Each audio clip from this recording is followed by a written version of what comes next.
Good, Travis? Thanks. All right, we are all set now? Ready? Okay, so good evening, everybody, and welcome to the South Burlington City Council meeting for April 1st, 2024, and that's no April Fools.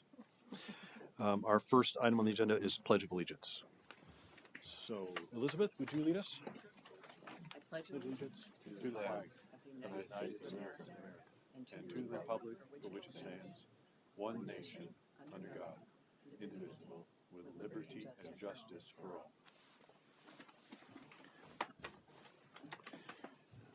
Item number 2, instructions on exiting the building in case of emergency.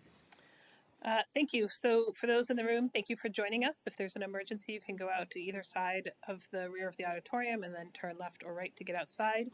For those participating remotely, thank you for joining us as well. If you'd like to speak during any item on our agenda, please turn your camera on and the chair will recognize you, or you can indicate your interest in speaking in the chat and I will have the chair call on you. Other than that, we are not monitoring the chat for content.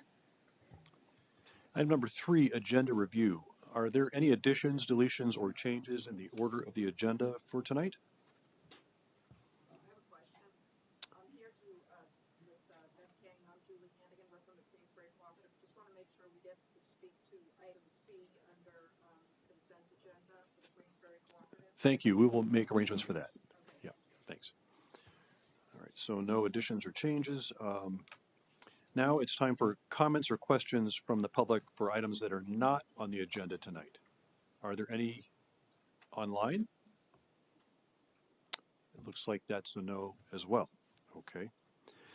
Item number 5, councilors' announcements and reports on committee assignments and the city manager's report. Lori, would you like to go first? I have not been to a meeting yet, and actually am going to miss. I actually may be able to make the natural resource meeting, which I thought I was going to miss. But I've contacted the committees and getting up and running. That's all I have to say for now.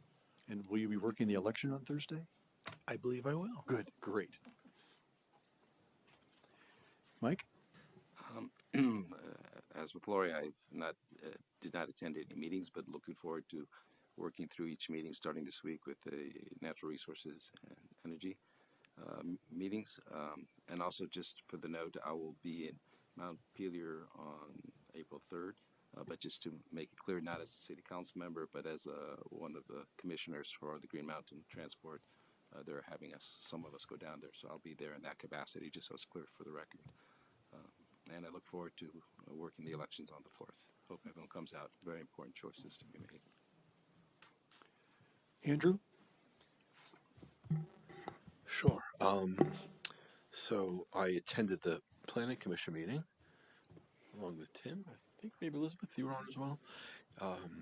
Very interesting discussion about conforming the LDRs to the Home Act, and interesting discussion about EV charging. That it sounds like the Planning Commission is amenable to kind of thinking about enhancing our standards for when new buildings need to install EV charging infrastructure, and at some point the council then may consider that if the Planning Commission moves that forward. Also attended the legislative forum. Our legislators are really busy. They're working on lots of stuff, lots of discussion about need for revenue and taxes and education funding and other things we've all talked about here. So that was interesting. And Lori and I actually viewed a film on noise in Vermont, which was really interesting in Montpelier. And I guess we're hoping at some point we'll be able to get that film here in South Burlington. I think it'd be really nice. Elizabeth? Great. I did attend the Planning Commission as well, and as a result have requested additional training from our city manager. But there was a lot of discussion in addition to the EV charging on minimum lot size as well. I attended the Affordable Housing Committee meeting, and I noticed that there are not any solicitation of community members onto that committee yet, but the committee itself was identifying several openings that may come open this year. I did forward to both the city manager and to our chair some suggestions that came out of this group in terms of committee selection criteria. So I hope that may be the subject of discussion in the future. And then I want to put a plug in for an ADU forum, which is being held on April 18th. That's accessory dwelling units. And that will be available at the library, both in person and online in the evening. I expect there'll be some additional promotion on that coming up. Notably, the Affordable Housing Committee group did not have a quorum, so no action was taken, but a fair amount of great discussion. Thank you. I also attended the 2 planning commission meetings in the last 2 weeks. They had a special meeting, and like Andrew said, there was a really good presentation by the Energy Committee about perhaps making our regulations about the initial charging infrastructure for commercial and residential building new construction a little bit more aggressive than what the state is requiring, so that, you know, if you do you need to put in just a conduit to a spot where a car would be parked, or do you need to put the conduit with a wire with the breaker in the breaker box, or do you have to have the full charging station there? All of that was discussed. There also was discussion at the next planning commission meeting about reconciling the new state regulations, you know, the post S100 world, with our current regulations. And it was also noted at that, if you didn't know, that Burlington last week did pass one of the largest sweeping changes in their zoning system, allowing for infill dense construction and ADUs around the city. And it's pretty different from what it has been in the past.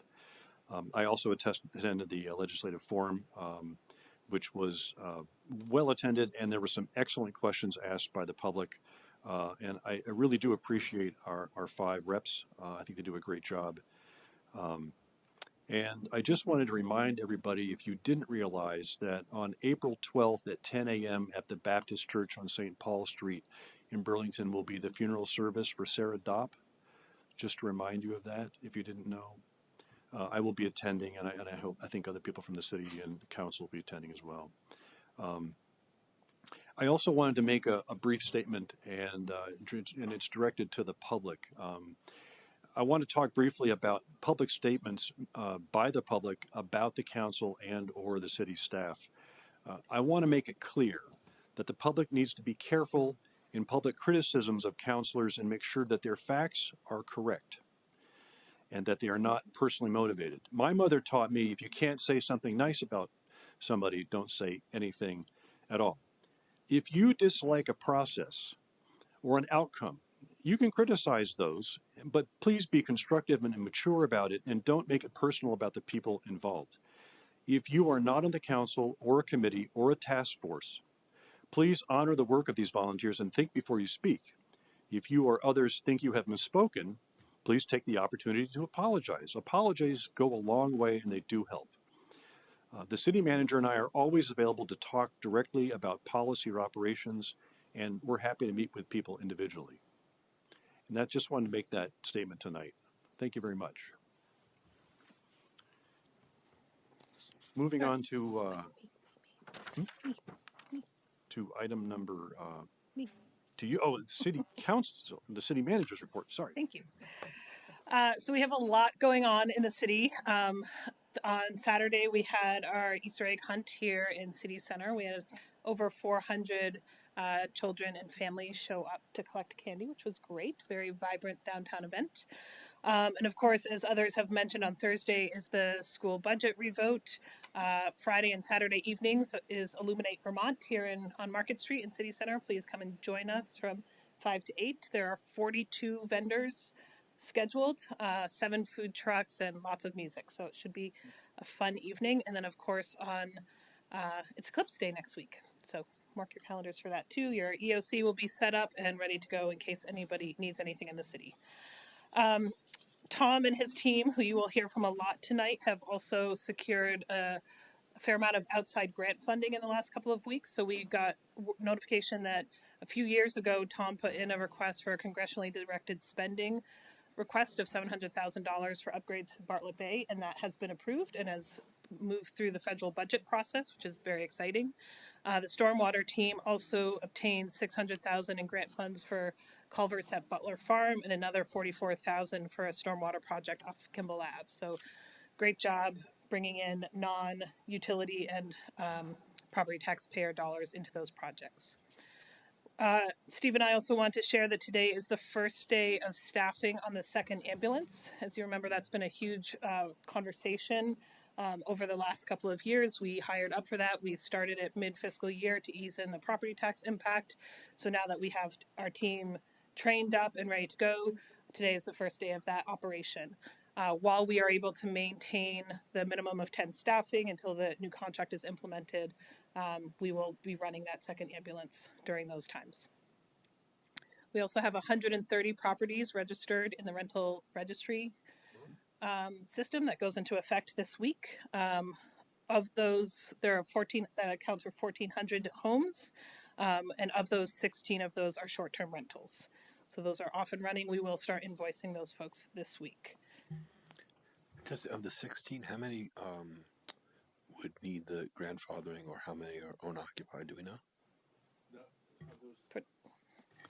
Of those 16, that 16 is all non-owner occupied. Okay. With 22 units. Some of those are duplex. We've only had one owner occupied short-term rental register so far. Jesse, what's that number again of the total registered so far? So, Steve, you want to go for it? Oh, sorry. It's now 139 with about 1,400 individual units or homes. And did we ever estimate what we thought Our estimation was about 3,000. Thank you. And about 400 or 375 so far are permanently affordable units. We'll talk about permitting RP. We had placed this team working on modernization of our permitting process. I had put an RFP on the street maybe 3 weeks ago for new software. I was thinking we would get 3 or 4 vendors back. We had 22 responses to that RFP. Yes, 22. And so over the next week or two, we'll be looking at those, narrowing the list down, and then bringing back some more for demonstrations before we move on to the next phase of that process. But we're getting there. It's a big step. So 2 other things from me. As most of the councilors know, we added in this year's budget a full-time data and GIS analyst to our team. We have not had great luck recruiting for that position. We have not yet identified a candidate for that position. And we continue to hear both from staff looking for data to make operational decisions, as well as you all looking for data to make policy decisions, that really is a priority. So Steve and I are in the final stages of negotiating with a consultant who will come on for a period of time and help us identify what are the data elements that you all are interested in to inform policymaking, what are the data elements staff is interested in to inform operational decision making, and then make recommendations on what data sources we have and how those will line up. So the council will be involved in those conversations. More to come on that. If I can just go back to a question I meant to ask Steve before he jumped. So you had mentioned to me earlier that the $5 from each fee will go towards a fund. I was just wondering in the timeline, because I was just struck by, you said that only one owner occupied, and I've had a number of owner occupied people come to me with this concern that once they get registered, they have to meet electrical standards and the ability to access funding to do that. I was just wondering the time frame for that. So a couple of things. Understanding we have just started the process of voluntarily asking people, and we haven't done a lot of community outreach. Most of this has been word of mouth. So I think we're in the also the hiring stage for rental registry manager. So what a long way of saying we're hoping to get the person hired, doing more marketing, getting the numbers where we anticipate they need to be, then starting to build out that team, including, so as of today, we've received 0 revenue. Now, if Martha was in the room, she'd say we have and she is in the room. I'm not going to look at her because she's, until it started coming in, because it is set up as an enterprise fund, we're trying to be conservative on it. So we will be a while before we see, we'll be 60 days before I suspect we see revenue coming in. And then obviously the new manager is going to have to build all those programs. Thanks, you. I'm sorry. And no. And the intent of this is really an education and assistance tool to help get the housing up to the standard. So we are not going to be enforcing within the first 6 months or a year if folks aren't working towards that solution. And finally, one other update: the council is aware that in 2017, 2018, the managers and the police chiefs from 6 communities around South Burlington and 5 other communities worked to stand up the community outreach program, which is a partnership with Howard Center where we embed caseworkers in our police department, do co-response. Sometimes they respond directly to neighbors in crisis. That program has been hugely successful, not only for our neighbors getting better connected to service, but also for our first responders having a new tool that they can bring out to the community that's not their expertise. This week is the first week where that program is going 7 days a week. Those caseworkers historically have been 5 or 6 days a week. As of this week, they are now going 7 days a week between the hours of 8:30 and 6, which is great. They do still follow up on cases off hours as well, but this is a huge expansion of a really successful program for us. So wanted to share that with you all. That's all I've got. Thanks. Thank you. Moving on to item number 6, which is the consent agenda, and that consists of 5 parts. A, consider and sign disbursements. B, adopt the local emergency management plan. C, approve the forgiveness of the historical VCDP loan and accrued interest for the Queensbury Co-op as outlined in the request from the Champlain Housing Trust. D, approve the grant application to the Northern Border Regional Commission for $1 million to support the water tank project and approve the city manager as the authorized official. And E, approve the submission of an application to the State of Vermont Municipal Highway Class 2 grant program for Phase 4 of the Dorset Street paving and authorize the Director of Public Works to sign all the paperwork. The residents of Queensbury are here and they would like us to, I think, pull item C out so they have a chance to make a statement about that. Would we like to have them go first before we deal with everything else, or? Okay, so now would be a time for you to come make a statement if you'd like. Here, if you don't mind coming up. We have a microphone there and a little button that you push to make it green, and then we'll hear you now loud and clear. Bright green, okay. Bright green. All right. My name is Julie Hannigan. I reside on Queensbury Road. Been there since 1997. The co-op has been in operation since 1995, I believe. Looking to my co-member, Beth, who's also been there. But we're just here to advocate that we've been running the co-op all these years and are advocating for the approval of the loan to be converted to a grant. Because, you know, year to year, we're going through our budgetary process, and this has always been understood as a grant from our point of view. So we hope the council will vote to approve it as a grant. And we represent 22 adults and about 6 or 7 kids in our co-op. So Great. okay. Thank you. Thank you.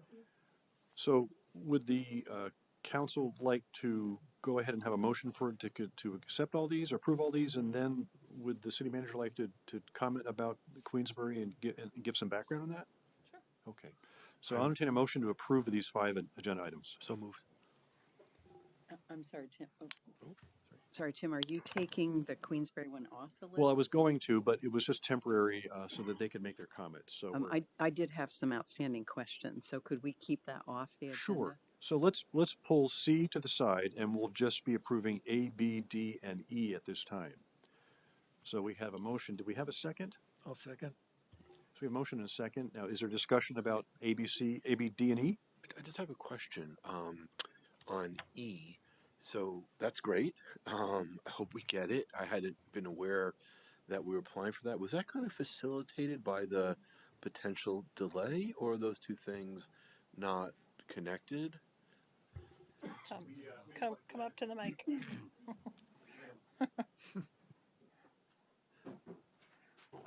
We apply for that every year, and some years we get it and some years we don't, and it's a little bit arbitrary on the state's part, but we have been kind of in an every other year receiving it. Could you just identify yourself real quick for our note taker, our minutes taker? Adam Kate. Thank you. Adam is our Deputy Director of Public Works for Operations, and you will hear from him a lot later on. So we have a motion and a second. Any other discussion? All those in favor say aye. Aye. Aye. Unanimous? All right. So now we're going to take item C, which is the Queensbury forgiveness of the loan. And you had some direct questions about that? I did. Thank you, Tim. I asked a question earlier, and I know our city manager made an effort to respond to that. I guess I just need to, and believe me, as I'm onboarding, I'm going to ask a lot of stupid questions. So please, my fellow counselors, forgive me. The way that Jesse responded is this was a pass-through loan through Vermont Community Development Program, and it was intended to be a grant. But because of federal requirements at the time, it was set up as a loan. So I guess my question is, the city or municipality was the pass-through organization. So one of my fundamental questions is, can we as a body forgive that or convert it to a grant in arrears? And I guess or after the fact. And so one is just on authority. And then I guess the second question is, the amount, what the process was for the balance of that original. It's described as a mortgage here. What was the structure of that the balance of it represents about a third of what the original amount was that's being asked to either be converted to a grant or forgiven altogether. So I'm trying to understand the structure of what and the authorization that council has to even take this action. Sure. And first of all, there are no dumb questions. And if you have a question, it means somebody else in the community has a question. And so thank you for asking that. Amy Demetchewitz from Champlain Housing Trust, I believe, is online. Amy, are you there? Yes. Hi, yes, I'm here. Did you hear Councilor Fitzgerald's questions? I did. And I absolutely agree. There's no dumb questions. And I think in some ways this is a great opportunity to learn a little bit about the Vermont Community Development Program, which is a program that's administered by the state, but it's actually federal community development block grant funds through HUD. Those funds come to the state, and then the state contributes those funds to projects that are happening in different municipalities, including a lot of affordable housing. So in fact, we have a number of other projects in South Burlington that have this similar setup. The funds are federal grants. They come through the state. They have to be granted to a municipality. That's one of the restrictions on that particular source. So the VCDP funds come from the state to a municipality. And then back in the day, back in 1995, because of the other funding that we use for affordable housing, it needed to come into our project, not as a grant, but as a loan. And so the city of South Burlington loaned it into the Queensbury project, which is largely operated by the folks that you just heard from. And it has been affordable housing for 30 years and will continue to be affordable housing operated by the co-op. The municipality officially has the loan. The expectation, and we've actually, the state officials have been on the email chains for this request. They're actually recommending that municipalities at this point with affordable housing forgive those loans when they come due. You have the authority to do that, and it just cuts down on any kind of ongoing reporting or tracking. They really are officially grants from the federal government, and so it makes sense that they're just grants to produce affordable housing. But it's a technicality of the financing that we use, which is the low-income housing tax credits that they're put into the project as a loan from the municipality with a 30-year term. I think I didn't answer your question about the principal versus the interest. Correct. So the original grant was for $87,150, I think was the original grant amount or loan amount. It was, again, because of the financing structure, it was put in with an interest rate. So it was bearing interest. And over the 30-year term, the accrued interest on that has come to $225,000. So this request is to forgive the entire balance, the principal and the accrued interest. To do otherwise would mean that the co-op would need to raise rents, take on a loan, and put the affordability at risk, but more importantly, they've got old buildings that they need to maintain. So whatever capital they have, whatever rent they raise, they're using to maintain those buildings. That's helpful. Thank you. So can I just clarify, you had indicated, or maybe you know this, Jesse, it's to forgive the principal and interest. So what's the total amount again? It's the original principal balance was 87,000, I think 150, and the accrued interest was 225. So that is true. I do think that it's important to note, in my experience, I've done a number of these loan and interest forgiveness programs in Winooski and here. It has not been our intention to collect this interest. This interest does not sit on our books anywhere. It's never been a revenue stream we had anticipated. Because of this, and Amy, correct me if I'm wrong, because of this requirement of how the funds came into the project as a loan and not a grant to meet federal requirements, it had been hoped, I think, by past leaders that it would be treated as a grant in the future for the financial sustainability of the perpetually affordable housing. So while it is a lot of money, it is not money that we have ever anticipated using for anything. I can also let you know that so that was in 95, where the requirement was that the funds go into the project as a loan bearing interest. More recently, in the last 10 years, they do go in as a loan at 0% interest. And more recently, they are actually just going in as grants. The state has found a way around that issue, and they just put the VCDP funds into affordable housing projects as grants. But just to be clear, that the money came from the federal government, passed through HUD to a block grant, and came to the city as a block grant, right, to pass through to the project, right? Came to the state as a block grant, okay. And then we applied in partnership with a co-op to the state's block grant for this particular project. And then the money moved through us to the project. Yeah. So for current councilors, this is very similar to the agreement we made with Summit for the perpetually affordable housing at O'Brien Hillside as well. And Allard. Can I answer?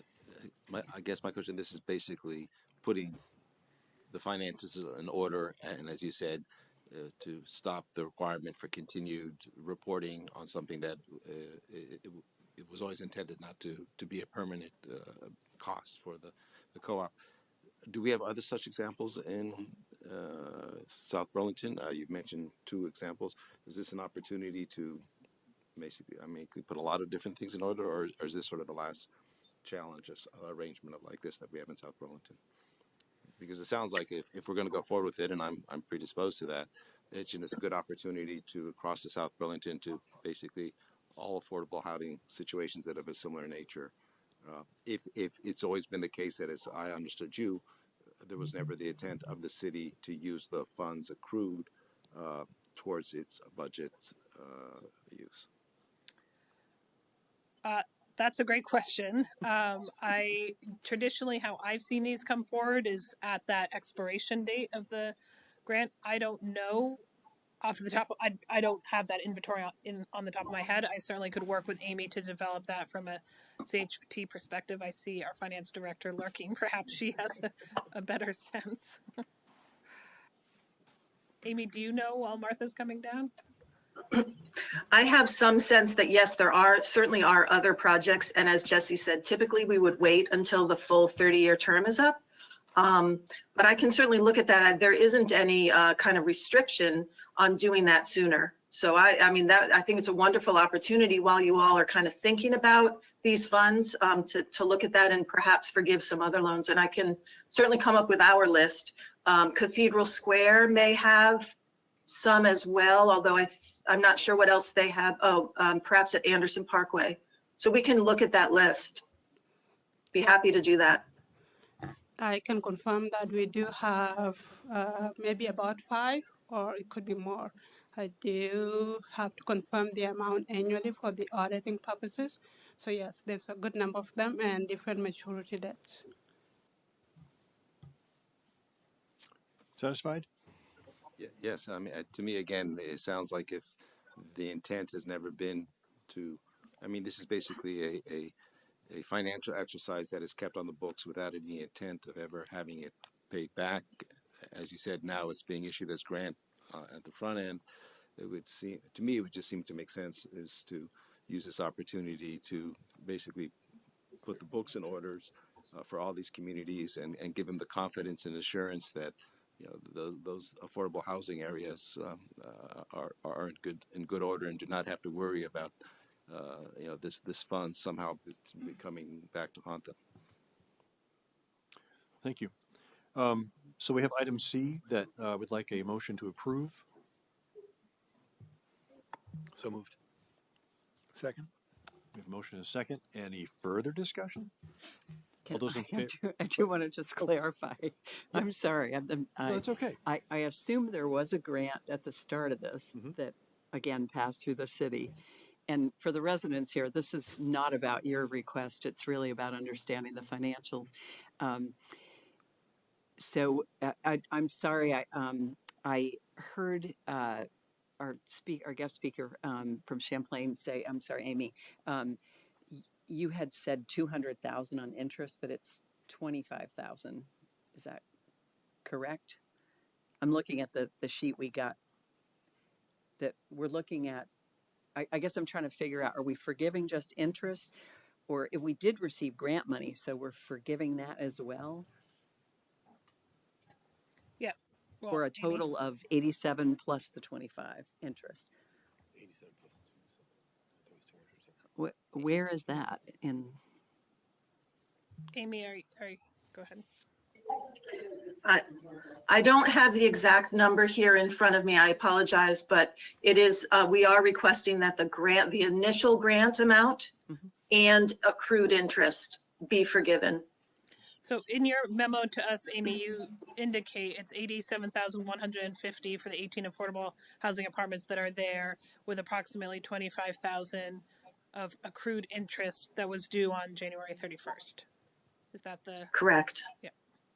Sorry, I thought, Amy, you said the accrued interest is more like 200 something for over the 30 years. That's what I heard, but I didn't. Yeah, so not that, just to be clear. Yeah. I apologize. I don't have that accessible to me right now with my setup here at home. I believe that it is. I believe that it's 225,000, but I'd have to confirm that. It's wrong. Here comes Martha with her laptop and her financials at her fingertips. Yes, good. The total accrued interest is $25,001.75. How much? 25. Could you say it again? 25001.75. 25,000. Yep. Thank you. I apologize for that confusion. It's only a decimal point. Yeah. All right, so we have a motion and a second. Just one quick thing. I'm sorry. And this is really maybe for Martha that, so when we forgive this, I guess the borrower, Queensbury Road Housing Limited Partnership, will have income, right? Cancellation of debt income, which we'll have to report to them. So, right? Is that how these normally work? Yeah. Okay. That's correct. Yeah. Okay. And that's not why you don't want to accelerate it, right? They don't want to have to pay tax on that before they need to. Any other discussion? All those in favor say aye. Aye. It's unanimous. Thank you. Thanks for attending. Thank you. Thank you, Amy. Moving on to item number 7, which is approve resolution number 2024-13, recognizing April as Fair Housing Month. Asking Chris Trombley to come forward from the Affordable Housing Committee. He's the chairperson. Good evening. I'm loving the affordable housing theme this evening. It's interesting to hear about the complexities of having put together that capital stack for affordable housing to make them work, and and you're still working on them after all these years.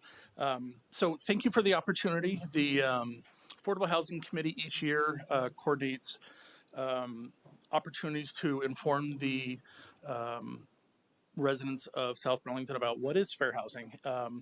CVOEO, that's kind of their wheelhouse from a statewide perspective of what is fair housing.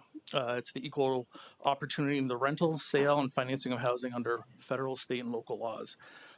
So in your packet, you have the actual resolution, and it's this declaration is a vital step in reinforcing our city's commitment to fair, equitable, and accessible housing for all residents. So in conjunction with Fair Housing Month, which this council approved in 2023, thank you. The reason we're bringing it forth again this year is one, give an opportunity to share that information with the city council, reaffirm our commitment to fair housing, and today, April 1st, marks the first day. Two other events that we're coordinating. So if the council were to consider approval of the resolution, there's two other critical housing forums that we're hosting. Creating an ADU, is that right for you? It's got a nice ring to it. And so you'll see that publicized in the local paper. That is something that we are co-hosting with the South Burlington Library and AARP. So very exciting, and hope you can spread the word about that. Also, continuing a community conversation about housing and homelessness. Again, with CVOEO as part of their Fair Housing Project, hosting a book discussion of Homelessness is a Housing Problem by Greg Colburn and Clayton Page. So part of our mission of the Affordable Housing Committee is educating the public. So let me pause there and ask for your support in adopting the resolution, and if there's any questions that I could ask or answer. Does the council have any questions? Is there a councilor that would like to read this resolution? It's not very long. The public probably doesn't know the content. I will, since I'm the new liaison. Thank you, Elizabeth. All right. City Council resolution declaring April 2024 Fair Housing Month. Let it be known to all persons that the City of South Burlington wishes to join with the State of Vermont and the United States of America in affirming and celebrating the Federal Fair Housing Act of 1968, which serves as a powerful statement about who we are as people and the values of equality, equity, and dignity that we strive to uphold. Whereas Vermont extends these protections to people of all ages, marital status, gender identity, sexual orientation, sources of income, and people who have experienced abuse, sexual assault, and stalking as protected classes. And whereas Vermont took the further step to ensure fair housing by prohibiting discrimination against housing developments in land use and planning decisions based on the income of intended residents. And whereas inclusive, welcoming, and affordable communities promote diversity and a climate conducive to equitable and thriving communities. And whereas the City of South Burlington supports the efforts of fair housing organizations, concerned citizens, and the housing industry to create broader housing opportunities for households of all incomes throughout the region. Now therefore be it resolved that the City Council of the City of South Burlington, Vermont, hereby proclaims the month of April to be Fair Housing Month and urges all individuals, institutions, and agencies to contribute to the observance by continuing our efforts to eliminate housing discrimination in our community and to increase housing opportunities for all. Thank you, Elizabeth. And I think that, it's pretty obvious that the city is a strong proponent of affordable housing by virtue of the actions taken over the last 6 or 7 years to include inclusionary zoning in our land development regulations and our support of several projects by facilitating these grants through to these projects, and also making contributions from our Housing Trust Fund, which helps to attenuate some of the costs for permitting. And you can look around and see, like off of Kennedy Drive, those 2 large summit buildings, which, by the way, if Mr. Getz is listening, I just want to say, I really enjoy the fact that they're symmetrical. They're mirrors of each other in terms of the textures of the siding of the building. I think it's kind of nice, so I enjoy that. So thank you. We need to have a motion and a second to approve this resolution. I move that we approve the resolution declaring April 2024 Fair Housing Month. I second that motion. We have a motion and a second. Any other discussion? All those in favor say aye. Aye. Aye. It's unanimous. Thank you. Thank you very much. Appreciate it. You're welcome. Thanks for coming. Item number 8, orientation on public works. Tom DePietro, Public Works Director. Thank you for coming. We get to hear about stormwater tonight? And Always. wastewater? Always. So let me share my slides here. Did I do that correctly?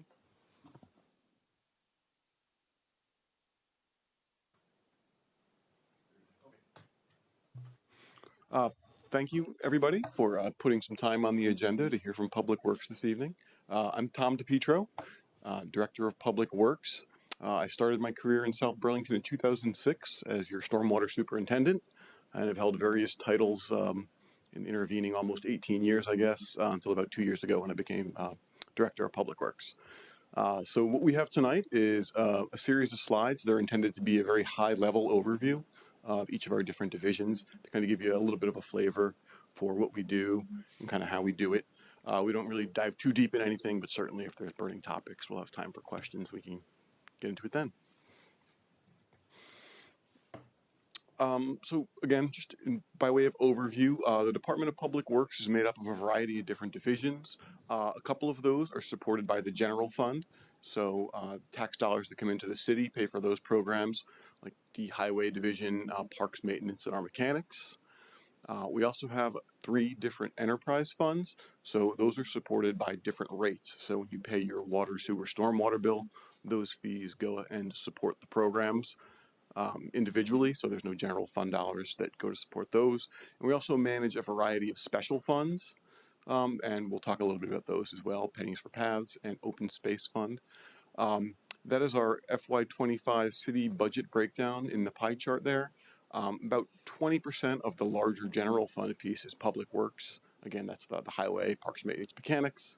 You can see our enterprise funds on the left, and then we also have a piece of those special funds. So we're about half the city budget just in the Department of Public Works alone, which you add us all up. So a good chunk of the spending throughout the city is managed over in Public Works. This is our org chart. So we have 39 people that work over in Public Works. I think we have 4 vacancies currently. We will be adding a highway position on July 1st in the new fiscal year. So we're excited for that. But we've got a couple of vacancies in our highway division right now that we're working to fill. We are bringing on board somebody for the athletic fields maintenance position in our parks division. So really excited for that person to start. Timing is great. In April, mid-April, they'll be starting. And so you'll be hearing from everybody on the kind of the top row across there. Those are our different deputy directors and superintendents. So I'm not going to kind of go through it because I'll introduce each of them, or actually I'll have them introduce themselves as their couple of slides come up this evening. A lot of information on this slide, so you'll see this. This is sort of a typical slide on a lot of our budget presentations, but it's just a good overview to give you an idea. I know those numbers probably don't mean anything kind of on their own, but if there's a take-home message here, it's that Public Works maintains miles and miles of things underground. So of course, you know, the roads and the sidewalks and the shared use path, and you know, all of the parks and open space, etc. But there's miles and miles and miles of different pipes underground that we're also responsible for, and different pump stations and valves and all kinds of things. So you know, over time, as you're on council, you can compare these slides as I update them each time I come here, and you can see kind of the growth of the city, at least from an infrastructure standpoint. So I want to say a little bit about our facility before I get to our first division. So the Department of Public Works, we are off of Patchen Road at 104 Landfill Road. So that's by the transfer station where folks bring their trash and recyclables and compost. Though they are not affiliated with us, we're just adjacent, and they get a lot more visitors than we do. So our building's over 20 years old, and we're working on a variety of improvements right now. So we're adding an additional garage bay. So all the way to the right in the photo, we're adding an additional wash bay. And then the existing wash bay will be used for equipment storage because we've added equipment over time. And so we need some more indoor storage. We're working on a project to add some electric vehicle charging stations sort of right out front in that pavement in the foreground. We're really excited about that. And then our facilities department is working on a variety of projects. new windows, new roof, new HVAC units. So that's all going to be happening in the next couple of years at Public Works. And then kind of looking out into the future a little bit, other facility improvements. We've got money in the budget for around FY28 to replace a fuel station. So we also have a fuel station that's used by the school and our vehicles and others. And then we also have a large salt shed. So that's nearing the end of its life. So about 5 years or so from now, we'll be looking to replace that. And those are all both in the CIP as well. So unless there's any general questions, I think you'll see kind of our parade of folks tonight. I'll have Jay Nadeau come down. He's our water superintendent, and he'll present a couple of slides. And as Jay is making his way down here, actually I neglected to mention it on that one slide. So the Champlain Water District, Jay is an employee of the Champlain Water District, but we use them as our water department through a contract. So there's a little confusion sometimes about who's who, but they're the water district, and Jay is our superintendent. He serves as such. And later this evening, we'll probably talk more about that when we get into our water ordinance on a future agenda item. So I'll turn it over to you, Jay. Good evening. As Tom indicated, I am the distribution director for the Champlain Water District, which by default makes me the water superintendent for the city of South Burlington. I've been with CWD since 2000, 2010. Took a little time off. The grass is not greener on the other side. And came back about 5 years ago. And I am just now entering into my 40th year in the field. A little bit about the water department. We provide safe drinking water to all of our citizens, all of our businesses. That water is created, is provided to us by the Champlain Water District that serves about 85,000 customers in the Chittenden County area. Our role here in the city of South Burlington is to respond quickly to emergencies. That's number one. Water breaks, water leaks, anything of that nature. As important, we provide services to our customers, ranging from billing, which we also do for the wastewater and stormwater departments, reading water meters, everything, customer concerns, customer complaints, everything associated with customers. We serve as the South Burlington Water Department, as I said earlier, through contract services that have been in place since I believe it was the early 1980s.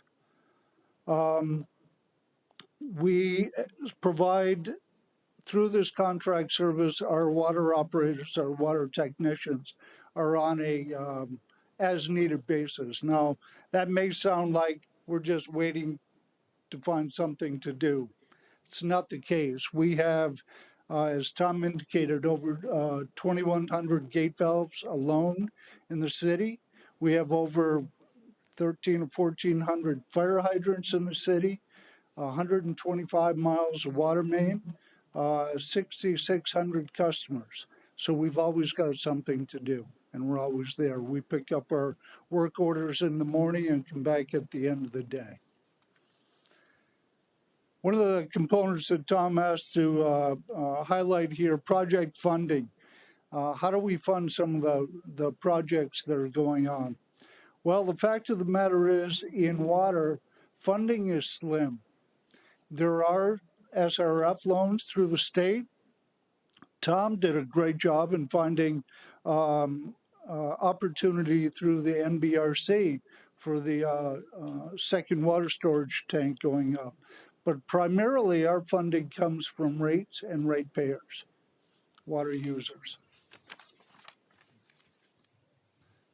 Where have we been? Where are we going? Well, we've been converting to a radio read system.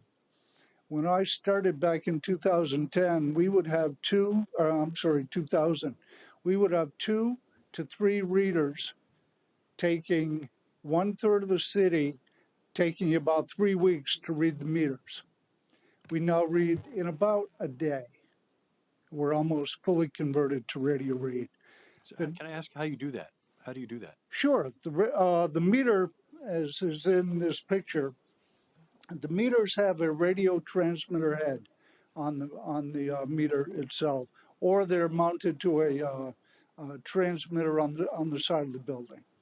We drive by, we've got a special receiver, hooking a magnetic antenna up to the top of the truck, drive by no faster than 25 miles an hour based on the signal output from each meter, and can pick up our meters just like that.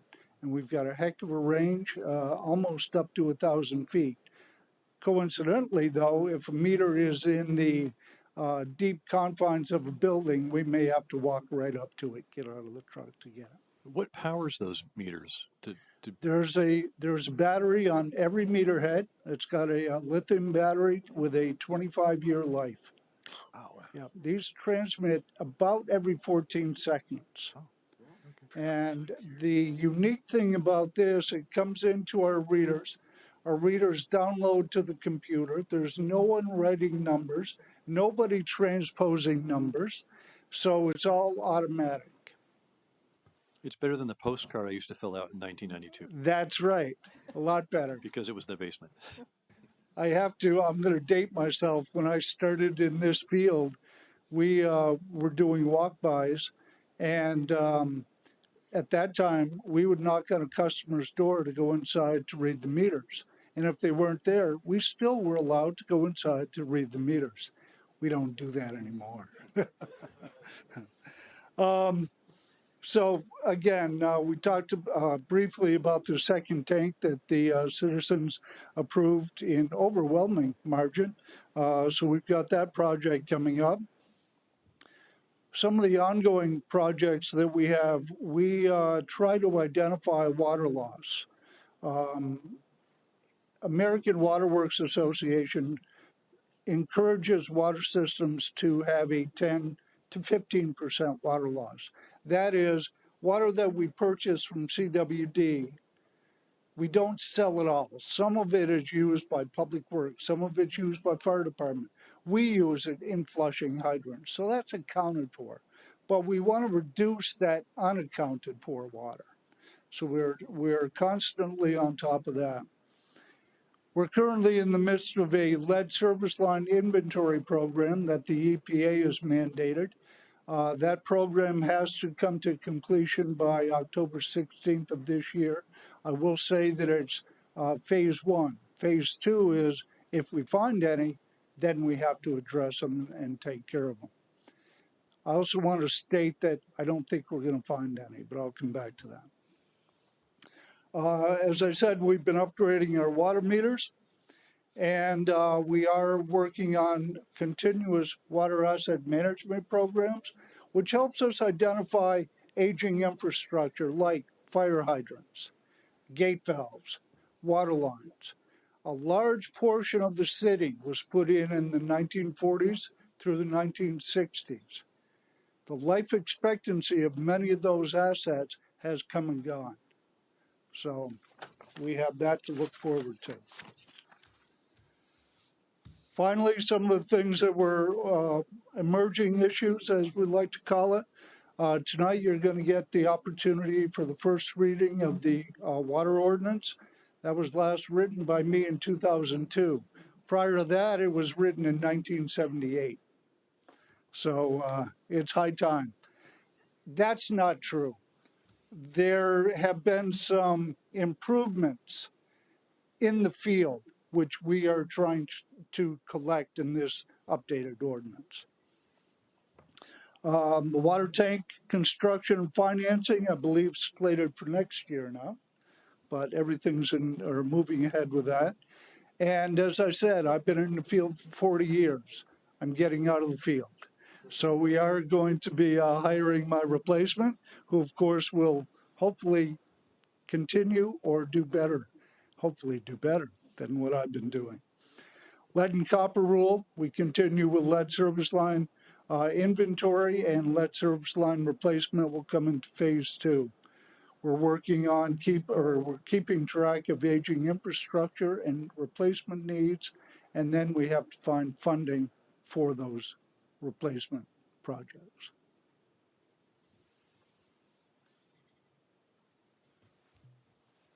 Any questions? Do we have PFAS in our water?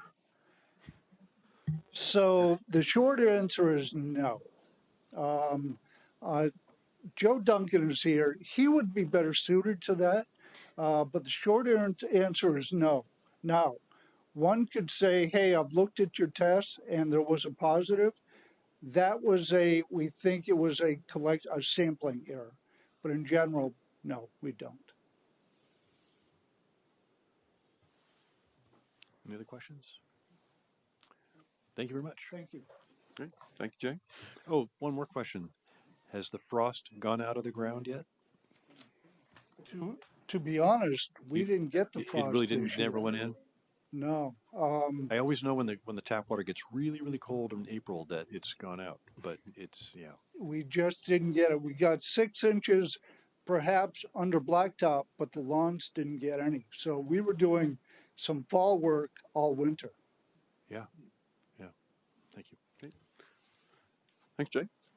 So next up is Bob Fisher, our wastewater superintendent. Thank you. Once again, we're buried pipes. You don't generally know we're here. It's generally about the most expensive thing a South Burlington resident owns. They don't know they own. And we don't normally get to brag about our award-winning water quality department. But I'd like to go back, since they didn't brag. I believe that the CWD won the national water tasting several years in a row now. You won New England. Okay, you won the regionals, yeah. And thought I'd just put in a plug for them. Did we beat Burlington? That's the question. Oh, thank you.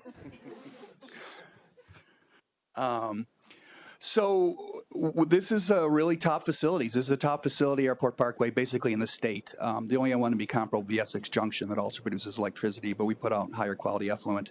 And the Butler Bay be certainly in the top 5 to 10 in the state, and we may be number 1 when it's done. We manage 2 wastewater treatment facilities. As I said, they're highly advanced. They're tertiary treatment with 10 micron filtration.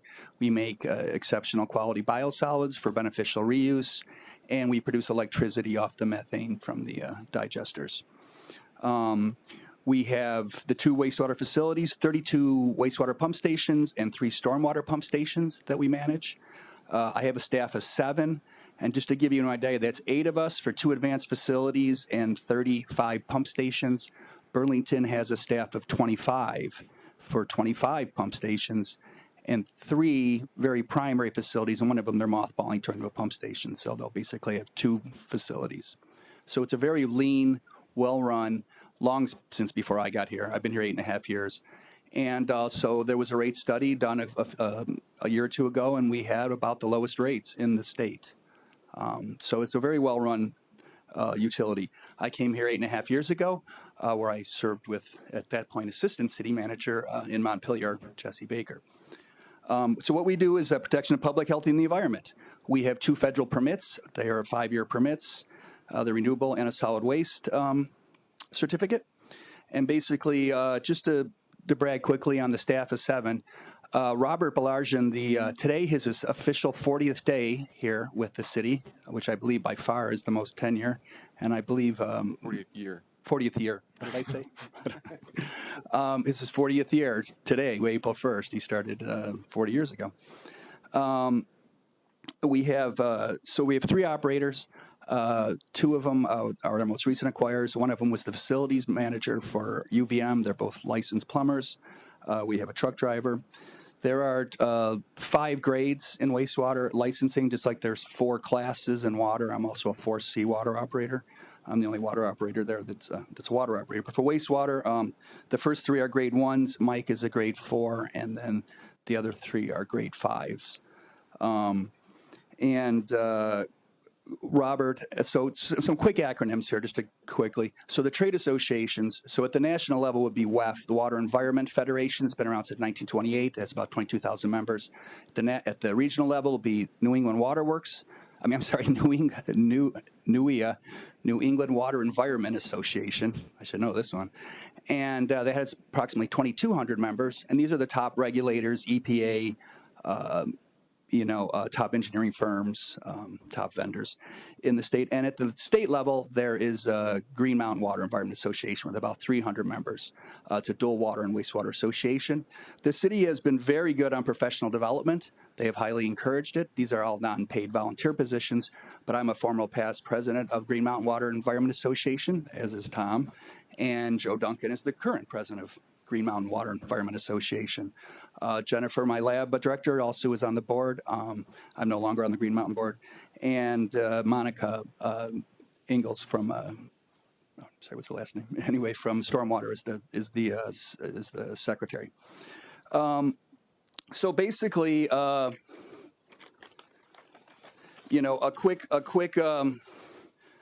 quick thing here, I guess, to brag somewhat. All these are unpaid positions, but I'm the current past president now I was the president last year of New England Water Environment Association. I'm only the second one from Vermont since 1929. It's a small state, so I'm on many things. I'm on the licensing board. I'm one of two operators.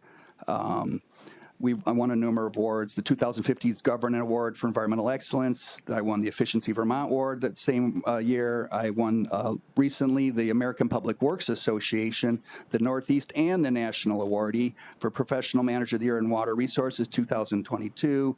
A bunch of other awards. I'm also on the Vermont Citizens Advisory Committee for about 15 years now. I'm also adjunct professor for SUNY. I teach classes, a couple classes a year for NCCC, and they're also asking for some other ones. So moving on, and I can throw in one more, not that has anything to do with it. I'm also just finished my 23rd season on the top freestyle team, and I have 3 of the top women in moguls are now mine, and 2 of the 4 Americans for China in the Olympics were mine. So we got well over 3 times the tenure of anyone there, and I'm very sore at the moment. The season just having ended. So speaking back of wastewater, so we passed the $34 million refurbishment bond. These facilities generally have a 20 to 25 year for the equipment. This stuff's running 365, 24/7, very high usage. And so the citizens passed it, and we are working diligently with that, Tom and Dave and me. Additionally, I put in for industrial user survey grant, which was funded for $199,000, an ARPA grant that was received. You may see it going out now. We're in phase 2 starting. I also wrote a security upgrade grant this last year, and which we received just last week officially for a final review for security upgrades. And when I first started here 8.5 years ago, I did discover a $4.3 million reimbursement that had not been turned in. So I turned that in. So I think I paid for myself so far. There's now the Bob rule, as you would call it. You can't go back more than 3 years now on the intended use plans. We've already talked about awards there. Recent initiatives, improvement in the allocation process. That's basically Tom. Tom has rewritten quite a bit of it. Tom is extremely efficient and organized, and is really bringing everything into this century and then some. It's very impressive. So I've turned that over to Bob now. So now we turn it to me. So it may not be quite as efficient because Tom is very good. Some of the things refurbished in Bartlett Bay, we're just at the start of it now. We're going to probably use effluent heat recovery, which has been used somewhat, but rather than using fossil fuels, we can use the differential. There are things nationwide, or even some places are starting to use the heat in the collection system. Pump station upgrades, there always need upgrades. We're talking to the airport, and we're digitizing everything. So really, the Bartlett Bay refurbishment, you're going to hear a lot about that because that is a large thing going on. We're replacing Queen City Park pump stations. They're all from the 1970s. There are 3 of them, and we also at Bartlett Bay, so there are 4 pump stations, but we were eliminating one of the Queen City Park pump stations, which was actually Tom's idea. Very good. And you'll see that. Regulatory changes. So basically biosolids management. There's a new interim strategy started today, increased PFAS testing. So at the moment we produce EQ biosolids. We made a decision a few years ago we don't really send it to farms anymore. They're using it, V-Trans is using it in a 5% mix. with ECI, with wood ash and dirt, and it's because of all the nutrients in it. It's basically the same stuff you would get at Walmart. If you went and got a bag of potting soil, if you read that, a lot of them come from wastewater facilities. Anyway, we don't put, I wouldn't put it on my garden, but I shouldn't discuss that. You should probably read your bag. But obviously PFAS is a big issue. We currently pay about $110,000 for the beneficial. It only goes about 5 miles down the road. It was used for the airport. It was used for the park and ride in Winooski. It's used at the St. Albans airport, and it's just basically a fertilizer that's mixed in. So it's areas that won't have any human contact. But the levels are quite low, and they're background levels, basically. In the event that that does no longer become an option, we will then be forced to landfill. That will be in a minimum increase of $200,000 a year. But it'll also be an incredible increase in greenhouse gases because we'd have to send it to Coventry, et cetera. They would have to import more phosphorus in on trains. So at the moment, it's a challenging situation, but it's still working well. Lastly, there was a lot of our chemical costs almost doubled over COVID. It really, really shot up fast. So there's been a lot of costs. We've been very good on kind of managing our budgets and keeping in there. And the last little chart you can see here basically shows we're putting out incredible water here, and I'm glad there's a tour coming up, and many of you can see it. For 2023, we put out 422 pounds of phosphorus. That's for approximately 22,000 people because we also take in all of Colchester. Your average house of 210 gallons a day puts out about 51 pounds. So you figure that about 6 houses we do for 22,000 people, the same amount, and their phosphorus, their PFAS, et cetera, goes right into their yard because and up to 10 to 15% of those are failing, so some of those go straight to the water system. So there's huge land application of PFAS going on now. It's called septic tanks. We have the most in the country at 55%. The most percentage of 55% of people in Vermont are on septic tanks. And unlike at our facilities where we can mitigate for anything, we can put PFAS filtration on, everything's expensive, we can continue to mitigate for things. Well, you can't do that on a septic system. So that's basically what I have, Tom. Any questions? Council, any questions? Just quickly, I'm just interested. We don't have to do this now, but I'd love to learn a little bit more about the thermal capture that you described from the wastewater. Is that just to heat the and cool. Water treatment, the buildings, or is there enough to kind of do more? Mostly for the buildings at the level we're looking at right now. Yeah, so we're early in that process. We determined it's feasible at this point, and so now the engineers are going back and looking into it a little deeper. But we're hoping to be able to heat all the buildings down there. Yeah, yep. That's cool. Can I ask what percentage of residents or homes in South Burlington are still on septic? Very few. Yeah, it would be in the southeast quadrant of the city. I'd have to go and count them up, but the majority of the city is served by our wastewater system. In not too many meetings from now, we're going to have a map that'll show you exactly those areas that are in or out, like we will later on the water side, but we'll be coming back in the future with kind of that exact information. Yeah. It's a good question. It's fairly low. There was a time when the west side of Spear, right, didn't have sewer, I believe, and there's a variety of homes still kind of downhill that are, and still have their own septic system. But the majority of the city does flow to one of our 2 plants. Bob did mention, but we have one plant off of Bartlett Bay Road down by Route 7, and then the Airport Parkway plant up by the airport. So I have some more questions, but since we're probably going to have a tour of one of the facilities. Yes, a week from Thursday. Soon, I can't wait, right? I keep hearing the term force main. Can you just give us a definition of what that is, please? Certainly. So wastewater is basically like a roller coaster. It comes from your house. It's really coming from the water system. There's pressure. The tanks are sitting up high. There's a pressurized system, the water, and then when it enters your sinks, showers, you have to think about it. What comes to your wastewater plant? 99% of it's water. It's not solids. It's not your toilets and whatnot, because it's your showers, your sinks, your washing machines. It's only about 1% solids. So, and even of that, a lot of that's just dirt and whatnot. But so the force main, is a pressurized pipe from a pressurized pump. pipe. So what happens? Yep, it's gravity. It all runs down the hill, but where it's too low, it's like a roller coaster. It pushes it back up, and then it's free to go down again. Okay, so Sorry, my long so explanation. the clean water from the CWD goes to a tank. One of the tanks is on Yes. Dorset Street. It's gravity fed throughout the city. That gives you tap water, flushing, and toilet showers. Yep. But then the wastewater that's collected then has to go downhill to somewhere. Right. Probably some kind of a tank. To a pump station. To a pump station, and then it has to be pumped uphill to then gravity feed maybe to another tank if it has It to. could. It's some of them go through 4 to 5 pump stations. So eventually, it's all downhill either into Bartlett Bay or at That the is airport. Right? 100% correct. Yep. And so force main is Sometimes what? We paint the pump stations. Sometimes, yeah, they work better if they're. You'd be familiar with that. They also work better if they're not crashed into at the middle of the That is correct. Tom is working on some traffic improvements in that area, correct? That's right, yeah. So I was going to ask if you give us a 100-word summary of how the wastewater is cleaned up before it's put back in the lake, but we'll wait till we come. You should probably. It's a very complicated system. You'll be very. It's extremely It's going to technical. take more than 100 words. All right. Yeah. I'm not sure I could do that in 100 words, Tim. So I'm very wordy too.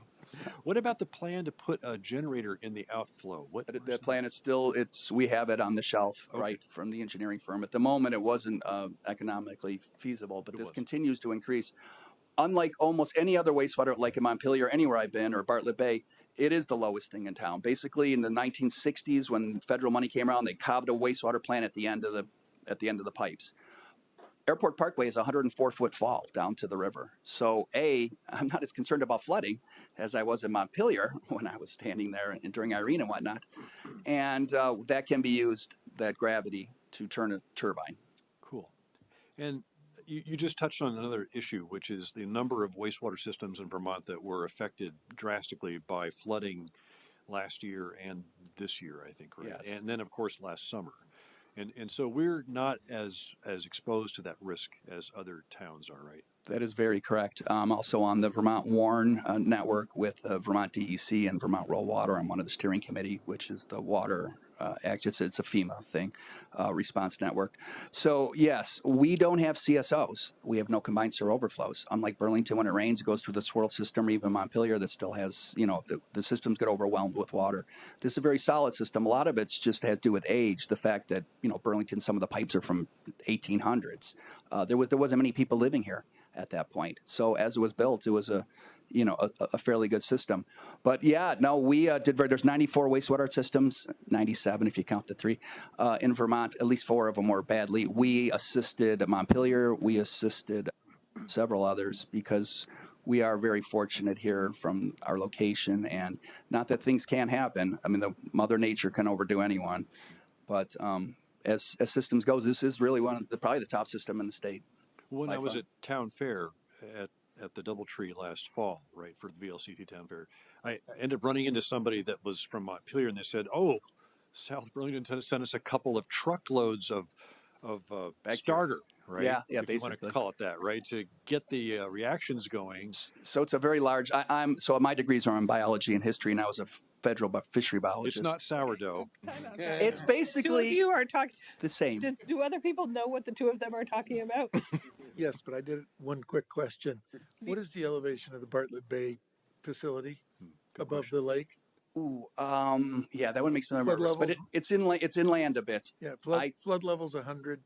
Do you know what the elevation is of Bartlett Bay?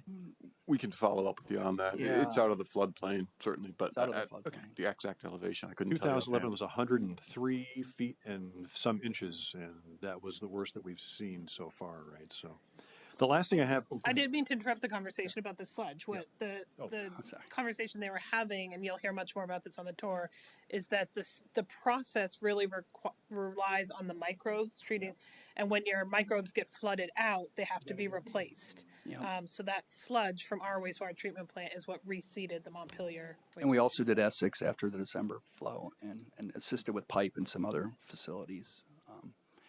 But that's it. Yeah. The last question was about IT security. So That is very big now. I worry about ransomware all the time. Yep. I worry about it for the city and for any other IT systems that are related to the city, like wastewater. So I'm also on the EPA cybersecurity thing for the state. It's a small state, yeah, that's the biggest push now for the rest of the money coming out is cybersecurity. Bartlett Bay at the moment, we don't even have it hooked to the internet. That was the easy solution, just unplugged it. When we need someone remotely to get in, maybe once a year or so, and we then will plug it in. Airport Parkway, it's not as easy. We do have LogMeIn and whatnot. We've also just got a proposal for a much more robust system from Champlin Associates. So yeah, that is a major concern, but at the moment, we haven't had any issues yet. Thank you. Tim, that might be, and Jesse, that might be a good subject for a future agenda, would just be, and I don't know if it would have to be an executive session, but something about cybersecurity, and because we've heard that across a number of departments, that there's a lot of IT issues going on that would put any municipality at risk. That might be a good future topic. And I'll note, so you may have seen there's a security grant that Bob obtained. That's actually for security cameras and improved sort of exterior type security. So it doesn't have anything to do necessarily with cybersecurity. But it will tie into our pump station monitoring system, which will then alarm the operators and whatnot if someone unauthorized access. Because we did have someone in Bartlett Bay last year that the police were able to get out of there. I want to highlight one thing that Bob said earlier, which I think is really remarkable for South Burlington, which is we do not have stormwater overflows. I think we're the only place in the state. Is that right? That is possible. It could well be possible, yes. We certainly are. The vast majority do, yes. But that's a really big deal. That especially is. being next to the lake, and kudos to you guys for that. Is part of the work in Burlington that's going on with the excavation on Pine Street and Main Street, are they actually installing separated stormwater and sewer lines? Do we know? At the moment, I know they're just repairing all the damage Repairing. that was done. Okay. Repair, yeah. I think it's just repair at the moment. The answer from the public is no. No, that's no? your Wait, stormwater superintendent. So, Stormwater Yeah. superintendent. yeah, and the answer was they're not. Okay. I take that back then entirely, sorry. But that's one of the reasons why we don't, because we have separated system, right? Yes. And they were the first stormwater utility, South Burlington, before I got here. That Tom was the Don't first steal my hire. slides. Yeah. I'm sorry. All right, we're done with wastewater. We're going to move on. Stick to our time. And Bartlett Bay is 120-foot elevation. Councilor Smith, Paul looked Very it up much. for us. All right, so joining Sorry me. for getting ahead. 281 feet. 281? That's the elevation of Airport Parkway, according to Google. So 81 feet. 120 is Bartlett Bay, according 120 is Bartlett Bay. Yeah. So okay. So good. So 103 to 120. the reason for a lot of the resiliency that you guys were all talking about was all the work we've done in our stormwater division. So Marisa is going to introduce herself and then tell you all about what stormwater's been up to. Thank you. I met you all last council meeting briefly online, but hello again. I'm Marisa. I'm the stormwater superintendent. We have the two preceding stormwater superintendents in the room here with Tom and Dave back there. So we got a full house there.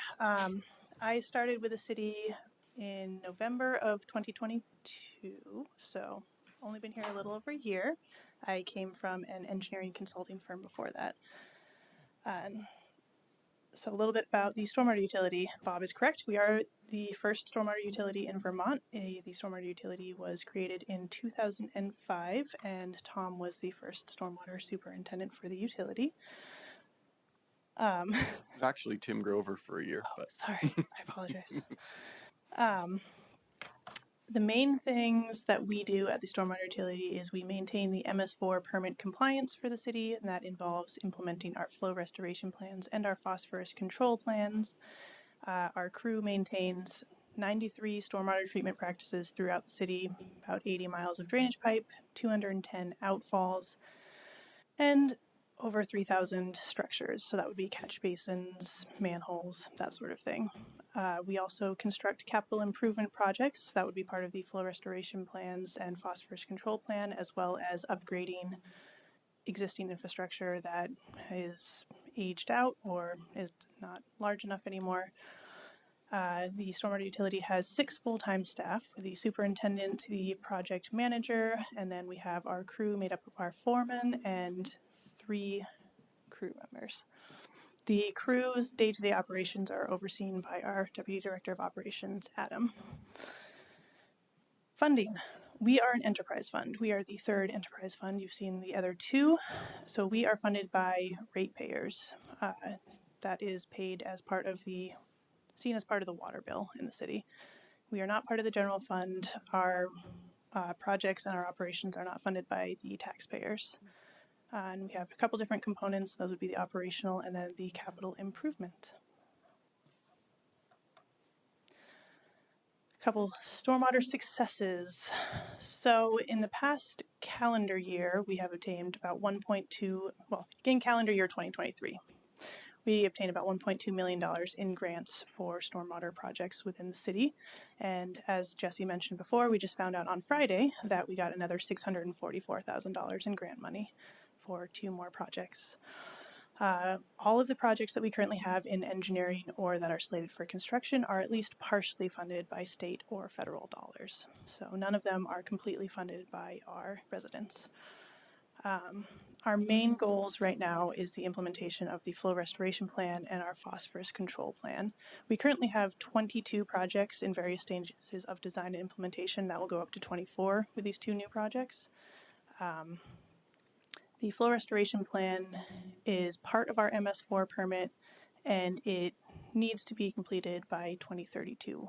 I believe we're about halfway through our estimated timeline for completion, and we still have a lot of work to do.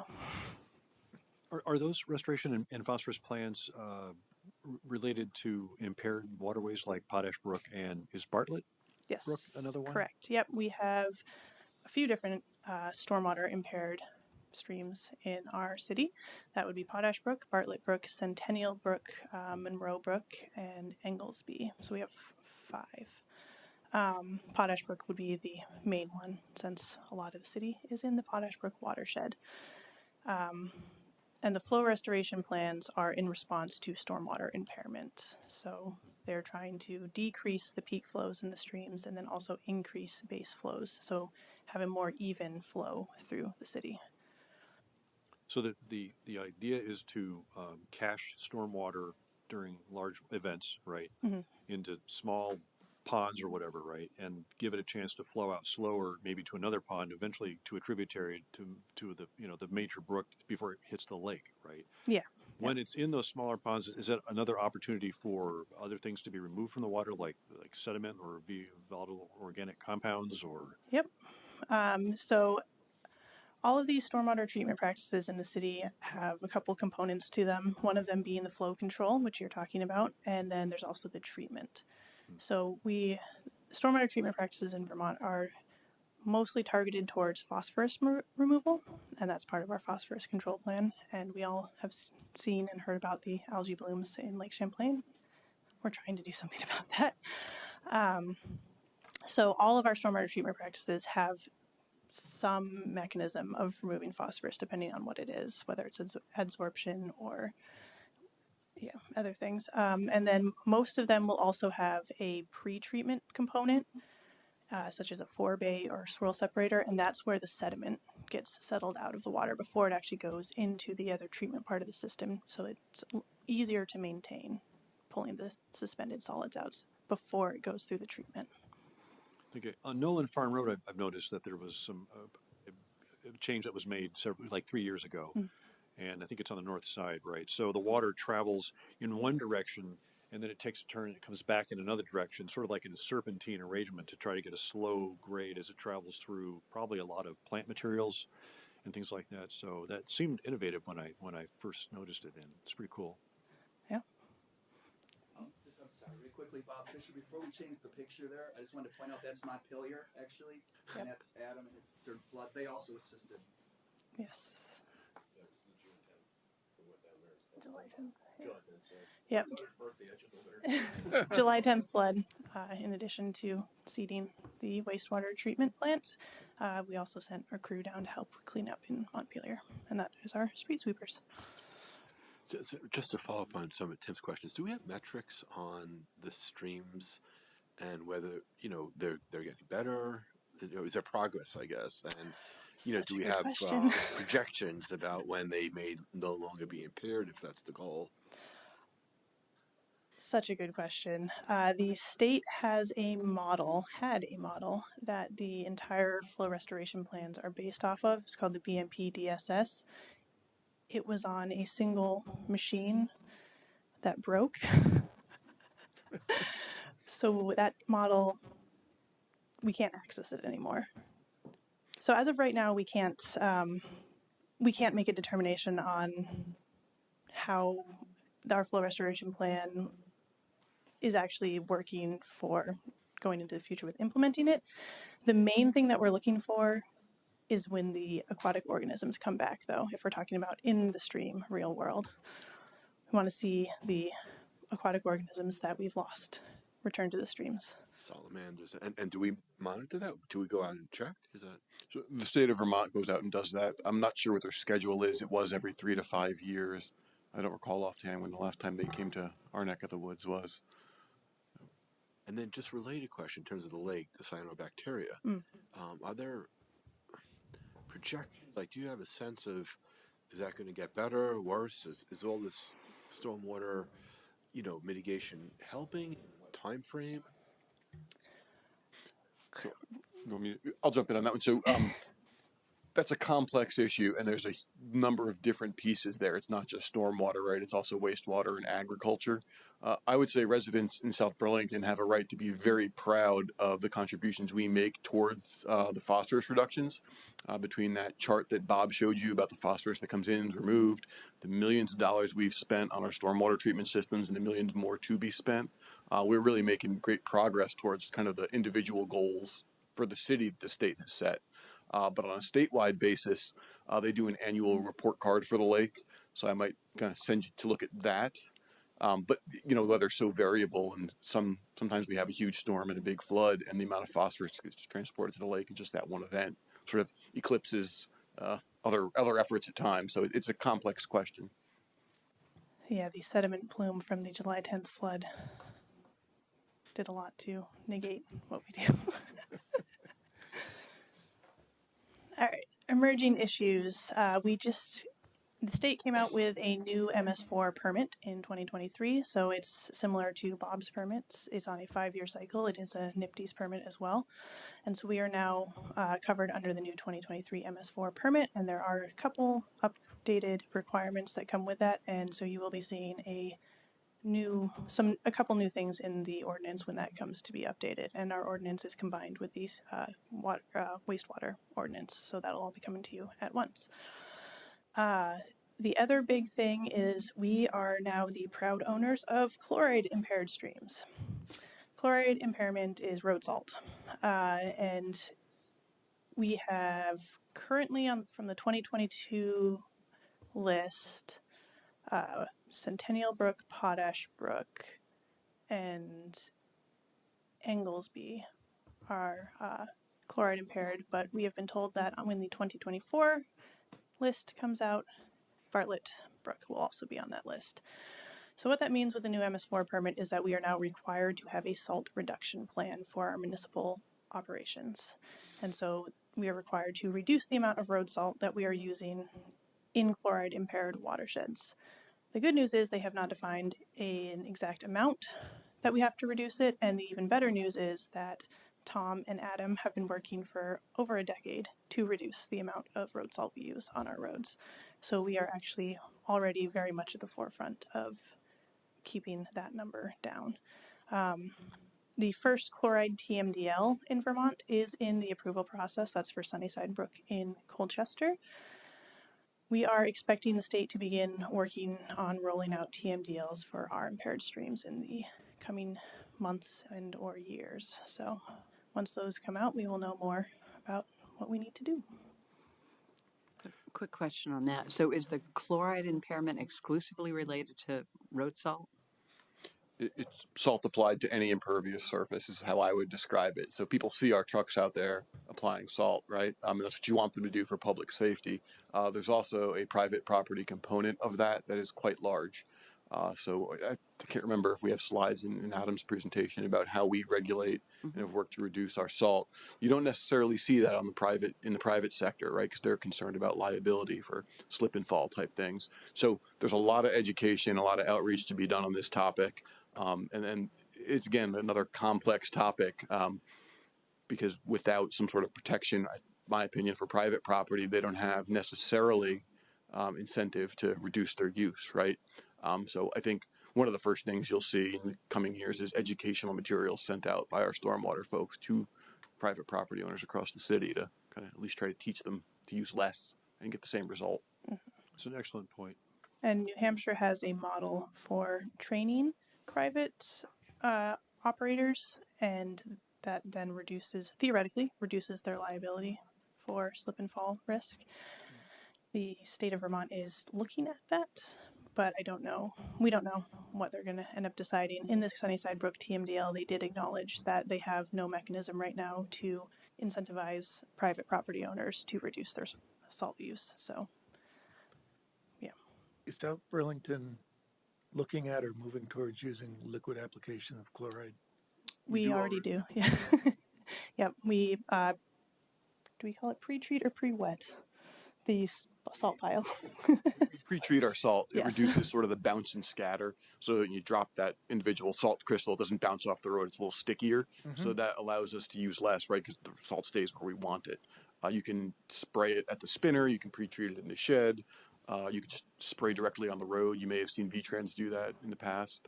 Are we doing liquid application in South Burlington or just? Yes, we are doing liquid application. We are pre-treating that salt pile, and they also use the liquid application at the spinner on the trucks occasionally. Okay. And the liquid that we use is a magnesium chloride, which de-ices at a lower temperature than your regular road salt. So that decreases the amount you need to apply at lower temperatures, although we're not seeing a lot of lower temperatures these days. Do we know how many tons of salt we use after a season? We do. We We've do. got some I pretty good records on that Okay. as we've tried to drive down that number. Right. I mean, again, every winter's different, right? So Right. we might go and salt 25 times one winter and, 15 another, whatever it may be. Right. So it's hard to, we were looking for a downward trend is kind of the way we're looking at it. And it is a downward trend. The data looks great. I've seen some private property roads and parking lots that are way oversalted, after a storm, and they should be held accountable to some standard. And the only way to do that is have the state tell them what the standard is and teach them how to do it, and maybe convert over to a liquid treatment. Mm-hmm. I know some place, I can't say where I've seen it like that. That Anyway. picture is a local picture that was taken this winter on a private. It's too bad you can't go back out after a storm after it's dried up and vacuum it back up and then store it for the next storm, but that's the future, I guess. Any other stormwater topics or questions? Thanks for your good work. And for Thank you. all the departments so far, too. All right. You ready, Adam? Oh, that's right, we did. So yeah, we'll move on to highway, parks maintenance, maybe a little about mechanics. You want to introduce yourself? Sure. I'm Adam Cate. I'm the deputy director. I deal with all the day-to-day operations for the highway crew, the parks crew, the stormwater crew, the mechanics. There's a lot of crossover there. A lot of the things we do, we will, if the weather's not bad, we'll dig water breaks for Champlain Water. We'll dig sewer breaks for Bob. So we kind of touch everything across the board. It's kind of a maintenance construction crew that is, I guess, what do we have here? A crew of 16. We have been shorthanded for a number of years. All of our staff have CDLs, and getting CDL drivers has been a little challenging. And the federal government actually changed the rules during COVID to make it even harder. So we had to have more training.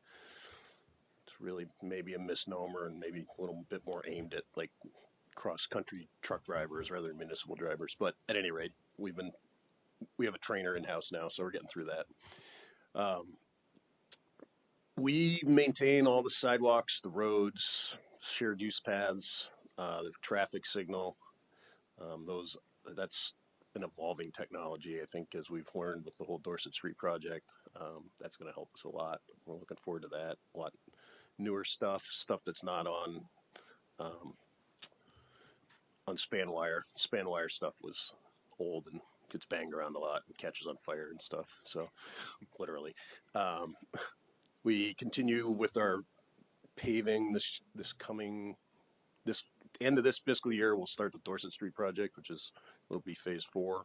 It's Aspen Drive to Kennedy Drive. We next June, we're hoping, right? When school's out.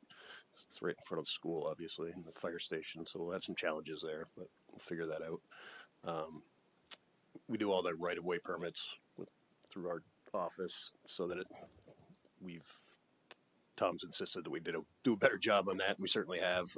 It's way cleaner now than it has been in the past, and easier to find stuff. So I'll just note, as part of our crew, we have one arborist and one horticultural specialist. So, breaks out trees versus other landscaping and maintenance. Back to the salt discussion. We've spent, I should have said this before, I started in 2010. I've been here 14 years.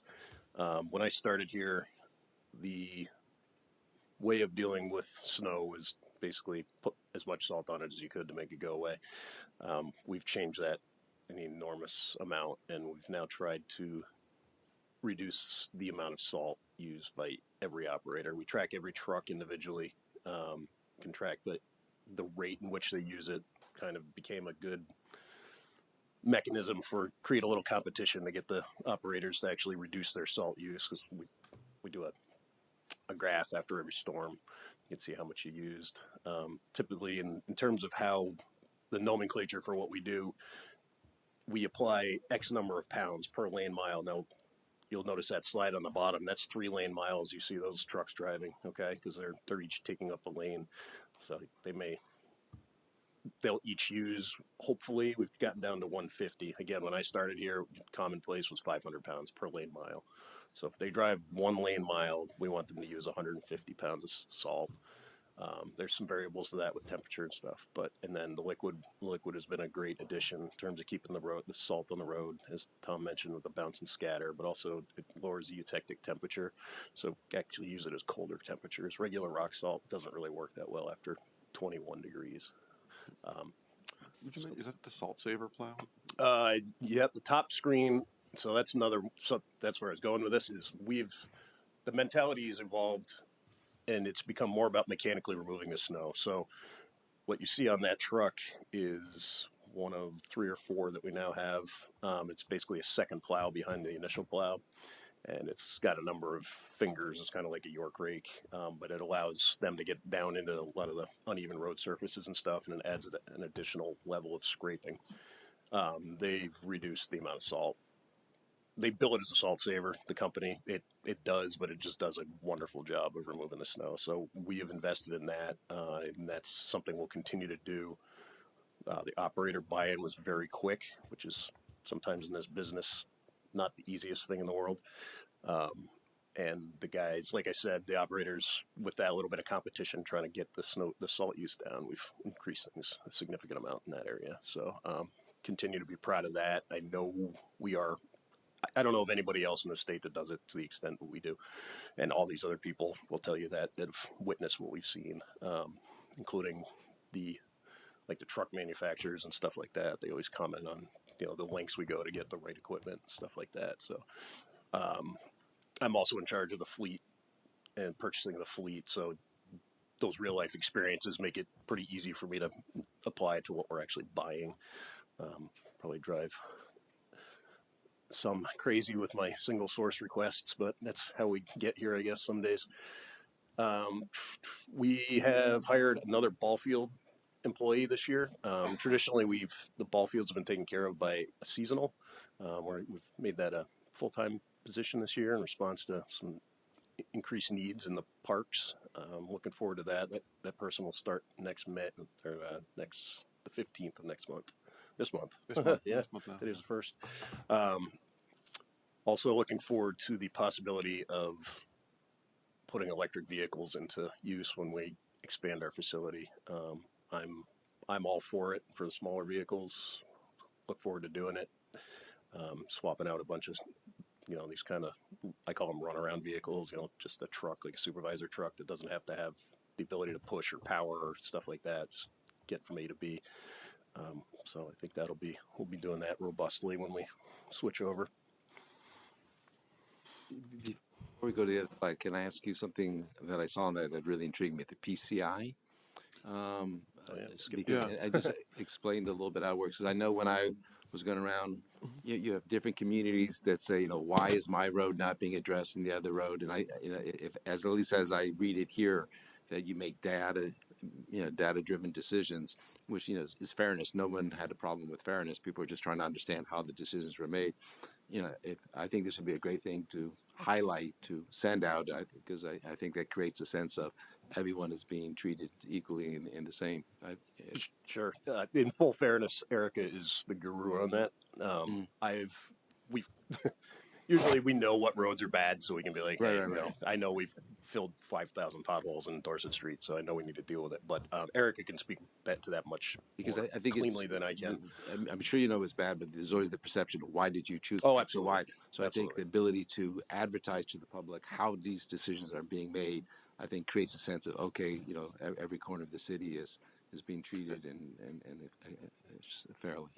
And that's exactly right. So we also have an opportunity then to make some other decisions. So do we want neighborhood roads? Are we going to allow them to get maybe a little more deteriorated than we would sort of a collector road like a Kennedy Drive and things like that? And then we can really kind of tweak where we are, be more efficient. And then once we have our paving plan, we can line up all the stuff that's buried under that asphalt, right? So that we're not 3 years later having to come back and maybe replace a water line. So that's sort of the work we did last year is sort of the crux of kind of lining everything up over the next 10 years and getting them on the same cycle. That's a good starting point. And we'll do exactly as you said. The charging stations that you're hoping to put in, are you looking at doing level 2 or level 3 charging stations? Do you know? These are level 2 right now. For again, our kind of the vehicle I drive that doesn't need any power at all, and some other vehicles that we used to get around town. And then for some of the larger vehicles like the plow truck you see up here, we're not quite there yet with the technology in our opinion. But this will be a good entry for us because we do have I forget how many we have. We're putting in 10 charging stations, and I think as we replace vehicles, we'll fill those up pretty quick with our smaller vehicles for now. Just asking because I know that there is a real shortage of level 3 charging stations in our area for people that are driving through and need to get charging. And municipal buildings are a great place to consider putting them so that travelers know I can actually stop and get a charge on my way through. So I would encourage considering putting 1 or 2 in when you're doing it to improve that infrastructure for all of us. Well, it's a good time to have that conversation because at this point we are just kind of a paper plan with here's going to be the spots and then how many can we fit. And so pending funding, we can look a little closer at the different levels. And we have an electrical engineer who's very informed on that, and Lou Breesy in the city is helping us as well. The other side of that coin, in terms of like powering your heavy equipment and trying to meet some climate goals, is biodiesel. And the question is, we can't even get it, I don't think, in Vermont yet, right? And I don't know why that is. I don't know why. But would it be possible to put like B10 in some of those trucks? Would they perform okay without any changes or modifications? I don't know the answer to that. I will tell you that the diesel stuff, all the particulate filters and all that are finicky. And they'll shut a truck down in the middle of the road if it doesn't happen the other day. If they don't, we have to put the DEF in there, which is a diesel additive, and that stuff can even go bad. So it's got a certain rating, and we've had those get some bad stuff of that. It'll shut the truck down, and then you can drive 5 miles an hour. So it is very finicky. And my assumption up here is probably because it's colder that some of that biofuel is probably not going to be as viable, in a truck that's out in 30-degree below weather, plowing. Did we have that this winter? No, fortunately not. So it's another. Yeah. Well, yeah. Okay. Watch out! Watch out! I don't know. Something dropped. What was it? Your power supply. Hold on. Technical difficulties here. Can you see it? There you go. Good. Speaking of charging stations. Yeah, just to finish up here, some of our initiatives, as I think some of these neighborhoods have probably been built faster than we've been able to accompany. So we've entered in some maintenance agreements with them because they want us to take the roads over kind of as soon as possible. And in order to facilitate the residents that are living there even before the whole neighborhoods are not done, the desire is to have us plow the roads, which is understandable. So Tom's entered in some agreements with a couple of these new, or I guess they're not fully accepted. They're in the works period. In prior councils have seen the agreements that get us out there to do the maintenance. This council will likely see 2 roads in the O'Brien development and a park in the near future that are being offered up for city acceptance. So we're working through that with the developer right now. We continue to focus on pedestrian and bike safety around the schools. We've been looking quite a bit at bike path paving and tree work and stuff like that, address that with some CIP money. So we'll continue to look at that. We already spoke about the chloride. That's pretty much first and foremost on our mind in the winter. And I mentioned the CDL drivers, it's still hard to come by. And we have an aging workforce, and within probably 4 or 5 years, we'll have another 5 retirements. So that ends up being quite a bit of our staff. So the recruitment is going to be really important moving forward. And finally, like everything, equipment costs have gone up tremendously. So as the city continues to grow and we need new specialized equipment, the cost for that stuff has gone up so much in the last few years. It's pretty outrageous. So that general information there on our highway parks maintenance. Any questions before we turn it over to Erica for open space and penny for paths? So one quick one. So I get all these news feeds about how to reduce carbon emissions, and one thing that pops up every now and then is green asphalt, low temperature, cold temperature, or warm temperature asphalt, where is less emissions when you're producing it at the plant and lower emissions when you're laying it down because it's at a much lower temperature and actually safer for the folks who are laying it down. There's less fumes. Have we, Tom, we may have talked about this. I think we'd emailed about that, and it wasn't an opportunity we currently take advantage of, certainly. I don't know if it was available in Vermont, so I'd have to go back to our emails, Councilor Telnick, and remind myself. But yeah. Okay, yeah. Just wanted to say, I'm sorry, Elizabeth, go ahead. Sorry, Tim. Can I just get clarification on one of the points on this last slide? Is when there is a new development approved, what is the process for assuming responsibility either by the city or when does the discussion occur of sort of what the maintenance needs are of the neighborhoods that are coming online? No, that's a good question. So a lot of the time during the development review process, there'll be a discussion with the board about whether a road or a piece of land, infrastructure, park, whatever, will become public in the end. And so it's at that point that sort of the initial decision is going to be made that it can go kind of down that path, if you will. The maintenance piece of that is something we've been working on very recently, trying to tie those sorts of approvals, any CIP projects back to future maintenance needs and costs, right? And so that's something we're actively working on. Erica, who will be up in a moment, she has put together sort of within our CIP, we're trying to account for that. So that's included in those spreadsheets when you see them. And it's process-wise, so, you know, they'll build the infrastructure, they'll request a bond release, eventually they'll say it's done. And so we have a different warranty periods for different things. For a road, for example, it's 2 years after they put down that final layer of pavement. We get a variety of opportunities to inspect it during that time. But then we'll do a final inspection, go over the deeds with the city attorney, and then we would bring sort of a recommendation to council to say, you know, we do or we do not recommend that council, you know, accept this road as public. I just want to say thank you for all the accomplishments on Dorset Street so far, with the timings of the signals and the sensors, and it's very easy to get up to Williston Road now, much faster than it was before, you know, because they're not on timers anymore. They're actually have those nice little white monitors, whether it's infrared or radar. And more to come there. Councilor Barrett, in the next couple of weeks, we'll get our switches in, and so then we'll really be able to run the adaptive software. And we'll get some of our yellow flashing arrows back and things like that. So it'll be even better. What are the white antennas that have the dishes that point up and down the road? That'll connect all those signals together back to this building, so that we'll be able to access that information remotely. So that yeah, Adam can sit at his desk or, you know, whatever computer he's on, make adjustments or keep an eye on something if he needs to, and we don't have to run out there and plug into the actual More box. data. So More data. modern times, modern times. Thank you. All right, thank you. All right, and last but not least, we've got some open space and penny for pound information. Hello, everyone. I'm Erica Quallen, Deputy Director for Capital Projects. I'm going to talk to you about open space projects, the bike ped projects, and then I'll stick around for your next agenda item. So thank you for bearing with all of us this evening. And Councilor Scanlon, I will talk to the PCI briefly when we get into the bike and ped, also because we're looking to kind of expand that into other pieces of infrastructure.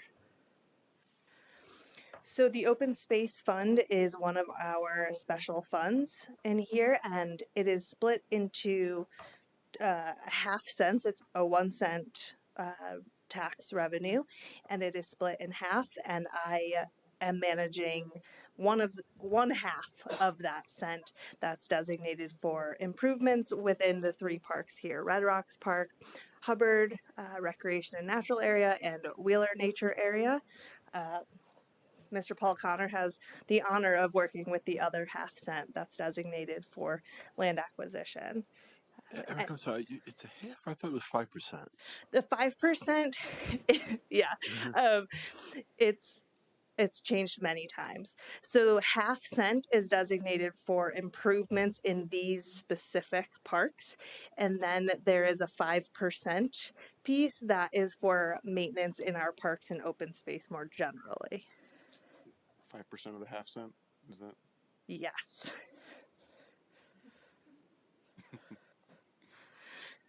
So if we bring in $1, half 50 cents of it goes to Paul to work with land acquisition, what we use to purchase Hubbard, or recently with Eau Claire.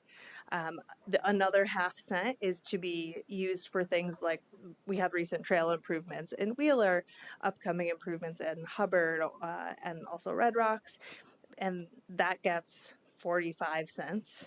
And then there's 5 cents of that dollar that goes towards parks and open space maintenance generally, that is not tied directly to those 3 parks.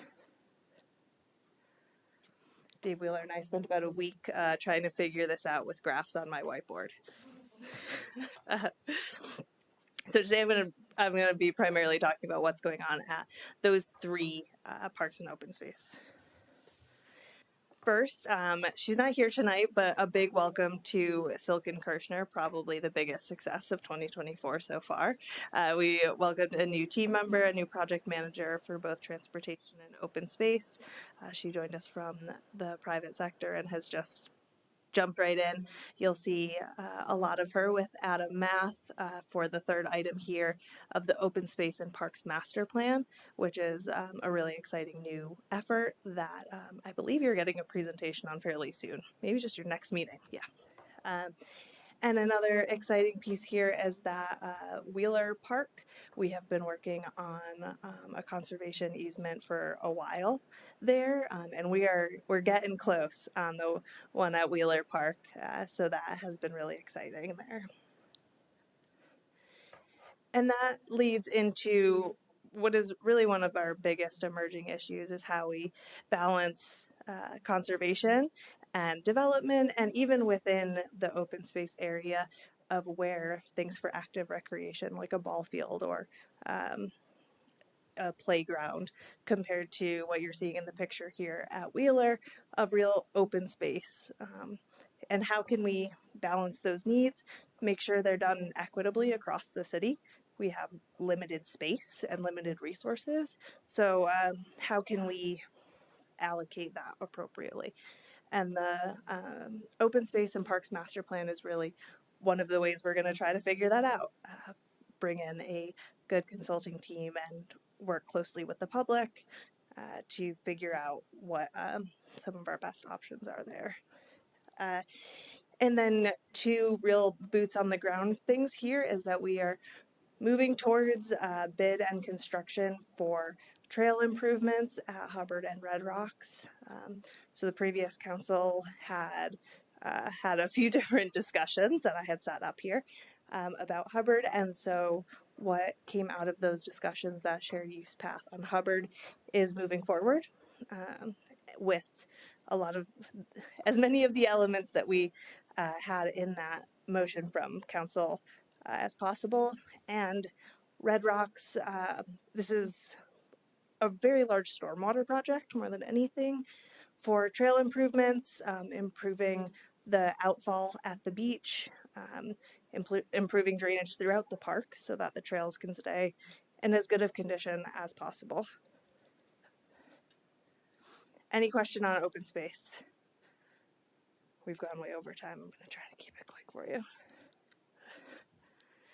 Okay, bicycle and pedestrian division next. And this is primarily about Penny for Paths, which is the other special fund. And again, it's a 1 cent property, it's 1 cent on the property tax bill. That I'll show a graph of the impact it's had and when it started.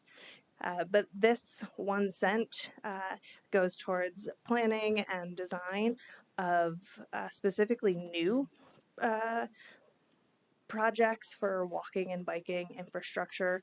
That can be anything from a crosswalk, like the new ones you've seen on Williston Road that just came online, to large shared use paths. So any scale, but as long as it's new, Penny for Paths can be applied. Maintenance, on the other hand, has to come from a different source. That's the way that the Penny for Paths ballot was written. So we have a bike ped maintenance budget line item and also a curbs and sidewalk budget line item, both of which have steadily increased.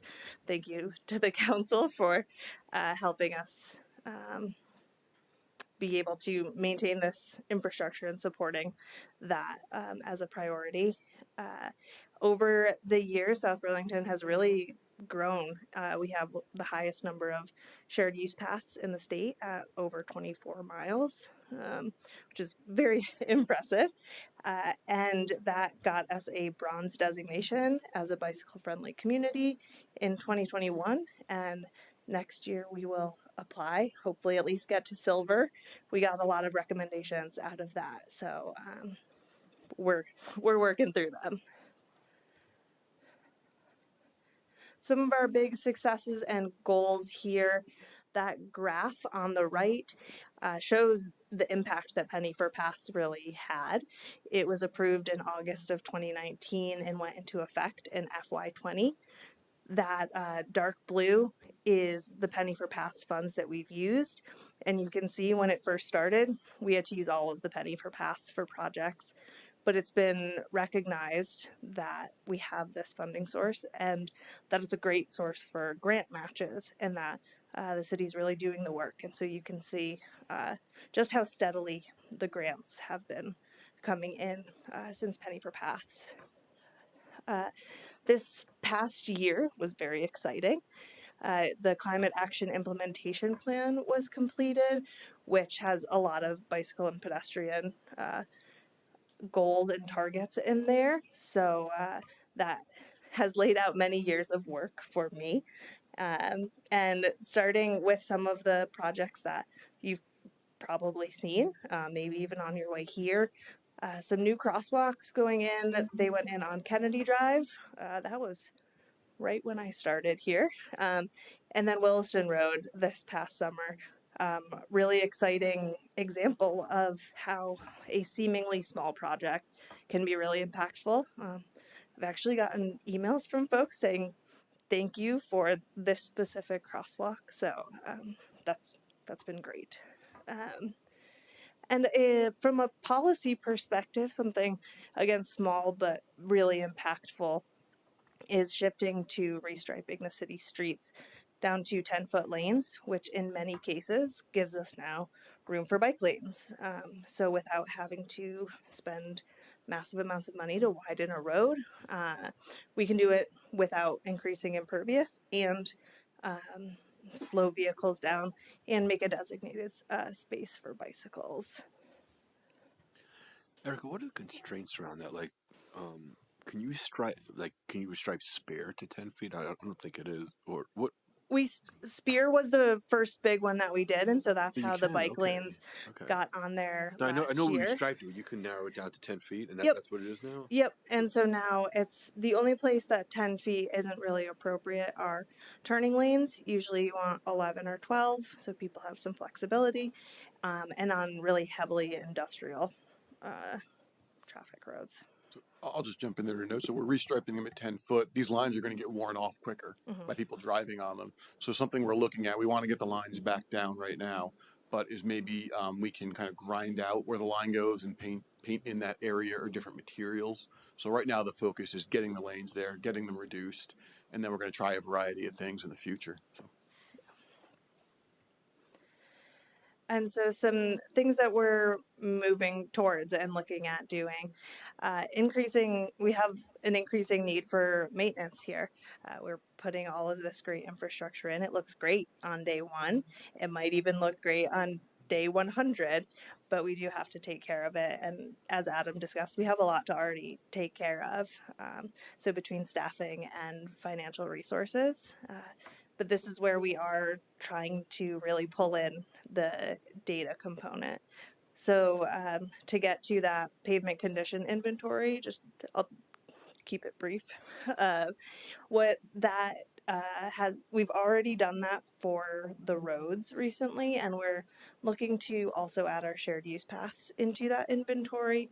And so the way it's done right now is a very manual process. If you go out and you measure a crack, you say, in this 100-foot section of Dorset Street, there was X number of feet of this type of crack, X number of feet of this type of crack, this many potholes, rank each of those distresses, low, medium, high, and the software that we use can then give it a score, which is the PCI, from 0 to 100, and then we can do what Tom was talking about, classifying a lower volume road. We might be willing to get to one score, which is lower than what we'd be willing to see on Spear Street, which is lower than what we'd be willing to see on Dorset Street. Just examples that don't take those streets for absolute certain.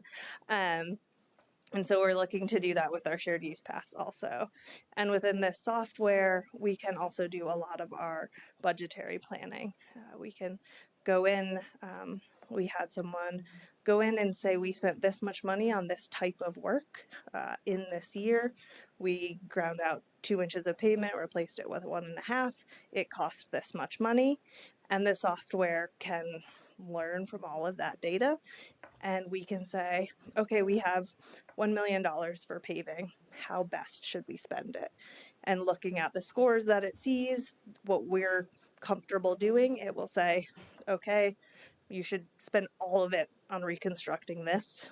Or it'll say, just fill potholes for the next 2 years. And we can do a lot of planning there. Tree roots.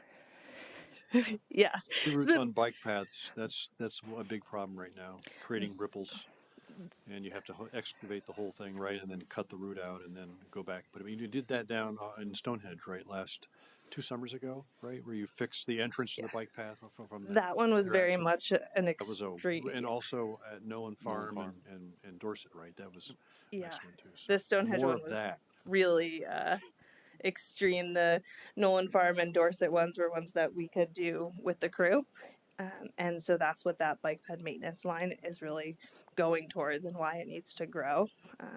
Because the more miles of path, the more tree root potential you have. A really big thing going on right now that is a big focus of mine is our active transportation plan. It has been known as a walk bike master plan, a bike ped master plan, a lot of things. So the active transportation plan is underway. We've had our first public meeting, and the big push right now is our online survey. We've had probably 200-ish folks respond to it so far, but spread the word. we are continuing to take input for another month and a half or so. So I think that's it. Yeah. Any questions on either of those departments? Any questions? So there are a few maps in the city. One in particular, Szymanski Park, which shows our bike ped network, which is pretty dated because it doesn't really reflect anything we've done over the past few years or proposed to be done. So I don't know when the right time is, but at some point we need to update the map so people actually know what the current infrastructure is when they're biking around. That's a great point, and I've gone back and forth with the folks at Rec and Parks also about our wayfinding generally. So those park entry signs, but also the little signs that say Overlook Park half a mile that way and Dorset Street a mile that way. So yeah, I agree. They definitely do not show all 24 miles. So a wayfinding investment might be a worthy endeavor. Yeah. We've got 24 miles of mixed-use paths, which is a lot and great. Very few of them are interconnected. Is that a primary focus of the active transportation plan? And when will we see what the plan is for interconnectedness? Yeah, that's a great question. So Penny for Paths was put out to voters as a way to fund closing those gaps. And so some of those have been done, the top of Allen Road, but some of those bigger gaps are ones that are either being engineered and designed right now or will come out of that active transportation plan. That plan is expected to be fully complete late this fall is kind of our timeline, but our next public meeting, which is probably going to be the end of May, will be when we start showing what has been mapped as the gaps identified based on public input and based on just looking at a map and doing exactly what you're talking about. I will say that it was a real point of pride for me as we're having a little bit of a bragging night too, that when the consultants were starting to dig into the data, they compared that to our currently in design projects and was like, you guys are really working on most of these big ones. So a lot of the projects in our current CIP are addressing those, but that is one of the biggest outcomes from the active transportation plan. I'll just note to So go at the from end of May, we'll have something to look at. Yes, there will be some draft forms there. To go from concept to design, permitting, right-of-way acquisition, final engineering, construction is a multi-year, 3 to 5 year process at this point. So 5 to I think 7. maybe 3 to 5 is dated, 5-ish. So those ideas and those things that you're probably thinking of, we're working on them a lot. So you'll see that in the future. So if there's nothing else for this, I know we went a little long, but it's also hard to capture all the things that Public Works does in an hour. Hopefully you came away with a sense for all the different things we do and sort of how innovative this team is and has been and will be going forward through our different programs kind of across the board. I was anyway reminded, and I do this every day, of all the innovative things that our team's working on. So any final questions, or we'll move on to our next item, which you still get to hear from Erica and I. I think there are no questions, but I want to ask the council if they want a 5-minute break before we go into the next one. Is that okay? Would that be acceptable? Yes. Yes? Okay. We're going to take a 5-minute break. We will be back at 8:43.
Didn't work.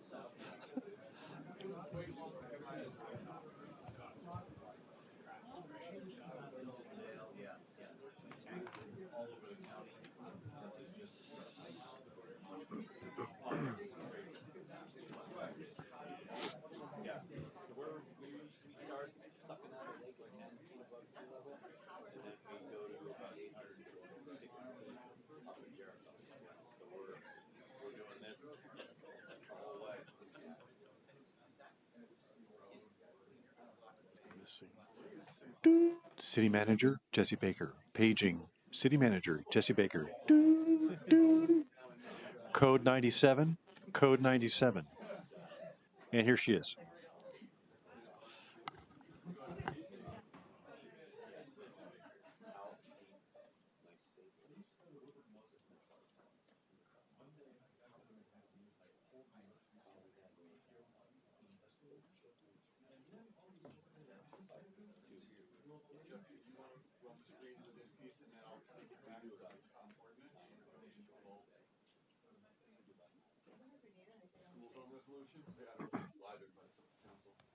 I think they're good. I mean, I can pull it up, but Okay, thank you. We're back at the second half of the South Burlington City Council meeting for April 1st, and we're on item 9, which is approve resolution establishing a school zone and speed limit on Dorset Street. Tom DePietro, Public Works. Yes, thank you all. Tom DePietro, Public Works Director. With me is Erica Quallen, who helps with a lot and does a lot of our traffic management and planning. So what we have before you tonight is an update to our speed limit resolution. You have seen something similar twice in the past. So 2 years ago, we did not have any school zones in South Burlington. We created the first one on White Street, a second one on Market Street in front of the Rick Marcotte Central School. And at this point, we have finished the engineering study necessary to evaluate and determine the need and the recommendation for a school zone on Dorset Street in front of the high school. So the language that you see there in front of you tonight will do that, and it sets it up very similar to the other two. We will order the hardware and signage necessary. It'll have the blinking yellow lights. That's how motorists will know that the school zone speed limit is now 25 instead of the posted 35 normally on Dorset Street. The times are a little different in this school zone, but that we reached out to the principals just to make sure we understood sort of the timing of arrivals, which is a little different in this case than it is the other two schools.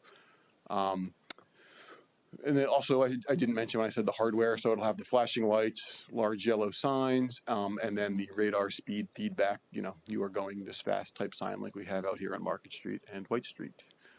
Did I forget anything? So that's the general overview, and kind of approval is the resolution as you see it in front of you. We'll put that in place, and with that approval, we would order the hardware and everything. It's a number of weeks out to get this, unfortunately, 8 to 10, maybe 12. Once we place the order, I can update council. So it may be there before the end of this school year, but certainly before the beginning of next. I have some questions, unless the council has other questions too. I'll just go ahead. So will there be extra signage? So you're going to have signposts that flash that indicate when the school speed limit zone is in session or is active, right? Which is those times that you said. Is there going to be does there have to be extra signage ahead of that signage that warns that there is going to be a school zone? I just can't remember if you have that or not. So this isn't one that would have warning, kind of the warning signs before the school zone itself. It would be at the school zone boundary, but the school zone is spread out from roughly Kennedy Drive to the light at Town Square Drive, so the light just beyond the parking lot signal. And these signs, because it is a wider road, we're planning to put in an oversized sign. You can put in larger signs here because it's a multi-lane road. Will this replace the two flashing crosswalk signs on Dorset? No, so this is kind of part one of the study that's been happening in this area.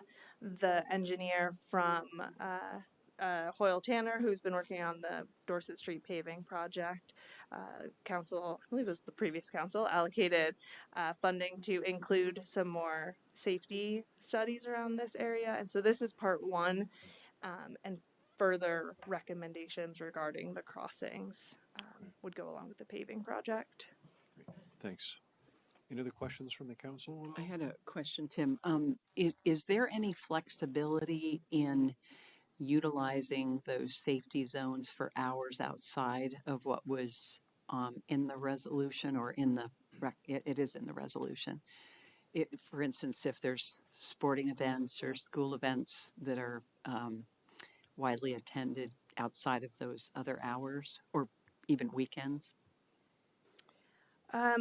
I am not sure. I think we would have to use what's in the resolution. I don't believe there's a clause in there or anything that says or when the lights are flashing outside of these hours. It does specify the time. Do you know? It becomes a management issue as well. So part one is sort of the ordinance. So if the police were to give a ticket, right, it has to be backed up by what council has established for speed in the ordinance. And if it was at 10 o'clock at night, for example, and that's not written in there, somebody could challenge that potentially. Yeah, but also we don't have the people to be running out kind of on any given evening because it's not consistent, right? So right. in the summer, I guess that I'm asking for a safety reasons, not so much enforcement in the moment, but really the opportunity to recognize when there might be increased safety needs at that location. Yeah. So I mean, these operate on a timer. And as we learned the lesson the other day with daylight savings time, we have to get that in our calendars to make sure we adjust them on Market Street, for example. But that's how they operate. So we'd have to have somebody in to make adjustments for the flashing lights or to do, I think you're suggesting. Okay. And then just I wanted to clarify, did the school district have an opportunity, the superintendent, to review the resolution and add any commentary on it? We emailed a little bit with Violet, and I reached out to the school principals for Tuttle and for the high school just to make sure we had the times right, and they were well aware because of other task forces and committees that were all part of this was happening. The resolution language is posted online. I don't recall if we'd sent it directly to Violet. Yeah, all of your council packets get sent directly to the school administration as well. This resolution is also, as you can see, it's a resolution we're updating. So everything but for F3 has been existing resolution for, I don't know, at least 2 years when we started doing it this way. So the format the school has definitely seen before as we have approved other school zones. The only change is the Dorset Street commentary that, as Tom said, was informed by conversations with the principals and discussed at the Safe Routes to School task force meeting, discussed in city school leadership team meetings, etc. Thank you. Go ahead. So, yeah, thanks. So the resolution seems appropriate and fine to me, but I have a related question kind of looking forward to the safety improvements, through next summer. And Tom, this is something that you and I have also kind of touched on a little bit, but Hoyle and Tan, I guess, in this report says two things. Says many students walking or riding their bikes. It says, right, drivers turning left out of the circulating driveway, I think it's the high school, had difficulty finding a gap in traffic to turn left. And then it says not all vehicles stopped for the rectangular rapid flashing beacon flashing lights. And I guess I just want to put back on the table or make sure that we kind of fully explore the possibility of a traffic light instead of an ROFB, because the traffic light there would both require vehicles to stop and provide a certain gap, right, for folks that want to turn left out of the high school. I know there's other considerations. I know it's expensive and maybe there's things the school could do. I just want to make sure that that's something that's really considered in the proximity of a new light to the other lights, whether we just carefully evaluate that. Sure. We take that feedback. That doesn't impact the resolution, as I think you noted, but yeah. So I would consider a motion as stated in the original bottom of the note from Tom that says resolution establishing speed limits. If somebody could create a city motion for that.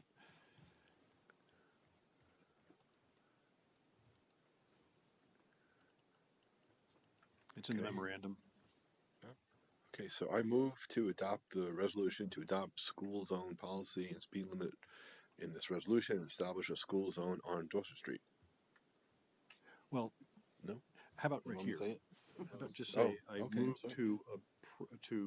I move to recommend that the City Council vote to approve the attached resolution establishing speed limits on public streets and highways in the city of South Burlington with the proposed amendment to section F. Thank you.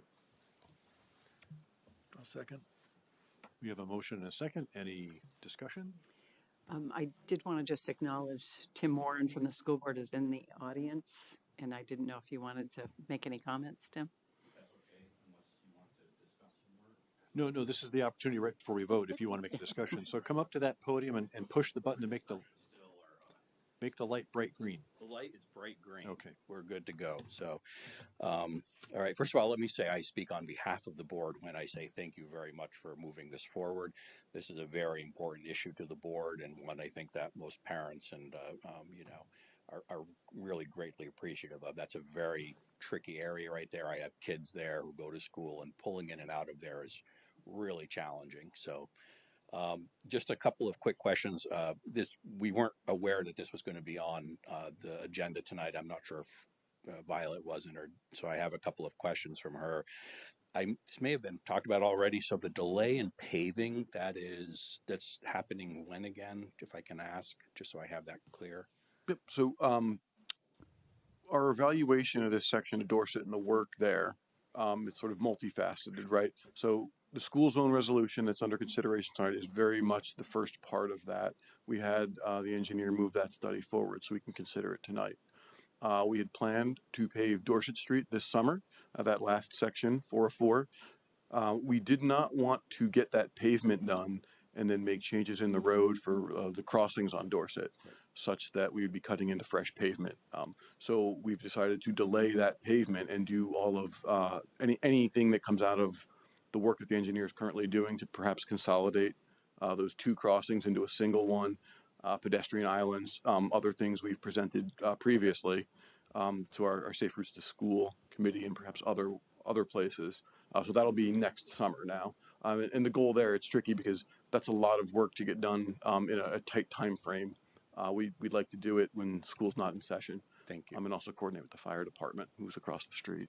Okay, so this resolution is just right now for establishing the zone and the signage. There's no lines or anything being put down at this point in time. That's all part of the paving project. This is just for the school zone, and there may be some paint on the pavement associated with that. Okay. We have our typical line striping program to redo the lanes, and then once we finally get out of the snow plowing mode, our crew can kind of de-winterize the line striping and do crosswalks and things like that around the city. We typically focus in front of the schools first with our crosswalk striping, then go to other places. So great, thank you.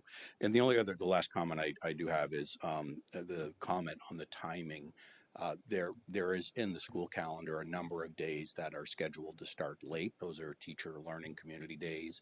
So those are pre-planned, and I'm not sure you said those lights were on timers, but those are days when they start much later, or there will be days where they're out potentially earlier. So I'm not sure if that's something that we could coordinate so those lights are timed appropriately at that point. So it's like once a month, but if we check the calendar, that may be something to talk with Violet about and see if we can coordinate that. Because those would be days where the lights would be timed and flashing and there would be nobody at school and it would look a little odd. So if it's the council's desire, we can further discuss that. I know we've had the other two school zones and that condition has existed in those areas since we've established those. Okay. And I haven't had that request yet. So I think it would take some rejiggering of the language. It would take perhaps a plan for us to have staff and there would be some coordination. I'll be brief. Tom, is that software? Does you have to physically go to the light and reset the timer? The latter. Is there technology that we could install that would do that, or that's available? I'm not sure. I can certainly report back on that. the equipment we're getting for this school zone is about $26,000 with the timer, but we could certainly answer that question for.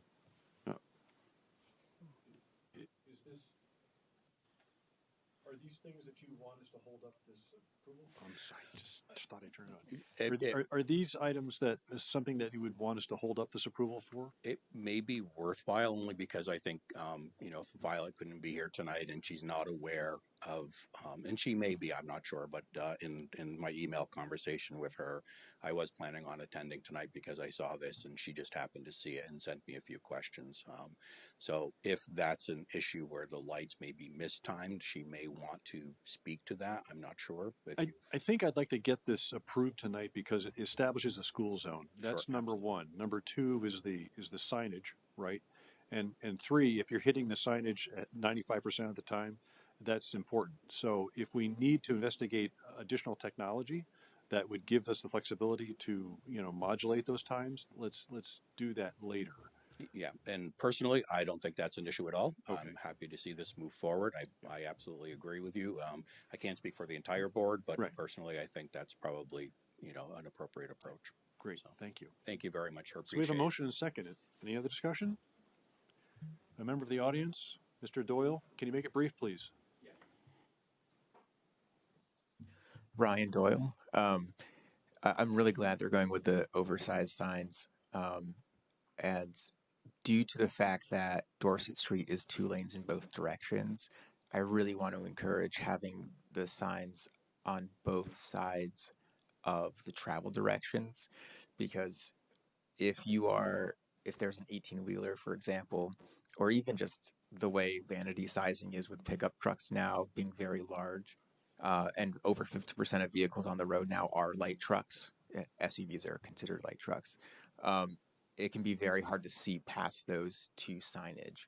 And so if you put the signage on both sides, so to the left of the left lane, the right of the right lane, it creates more of a gateway feeling and make sure that other vehicles can't be blocking the signage.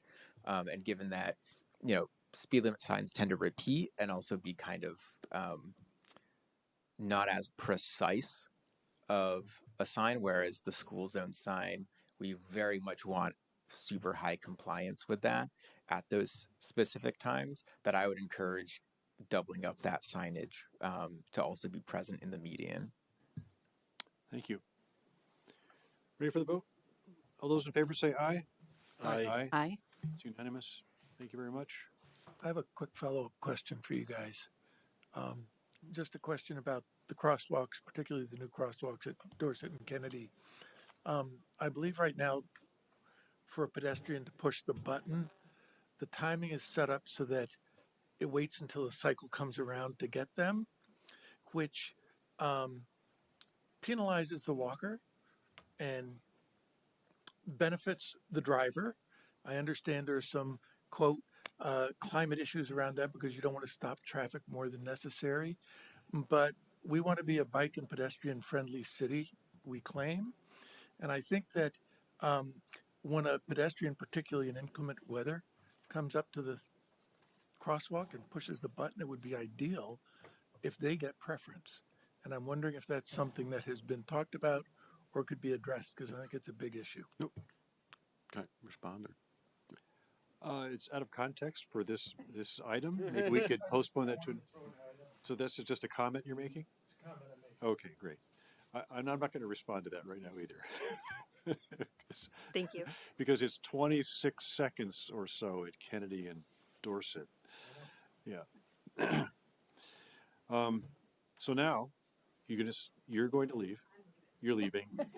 And Tom's going to stay. And we're going to go to item 10, which is the first reading of a drinking water ordinance. So you're in fact done with me. I'm going to take a back seat and let others. One more member of our team is going to lead the charge on this one, Dave Wheeler. But Jesse, I believe I need to do some screen sharing.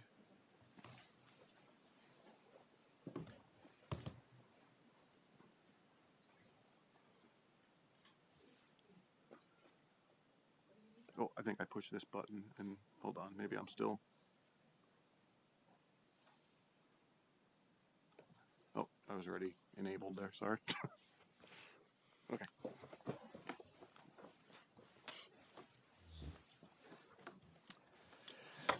Hi, seats warm, Tom. Thank you all. Dave Wheeler, Water Resources Engineer.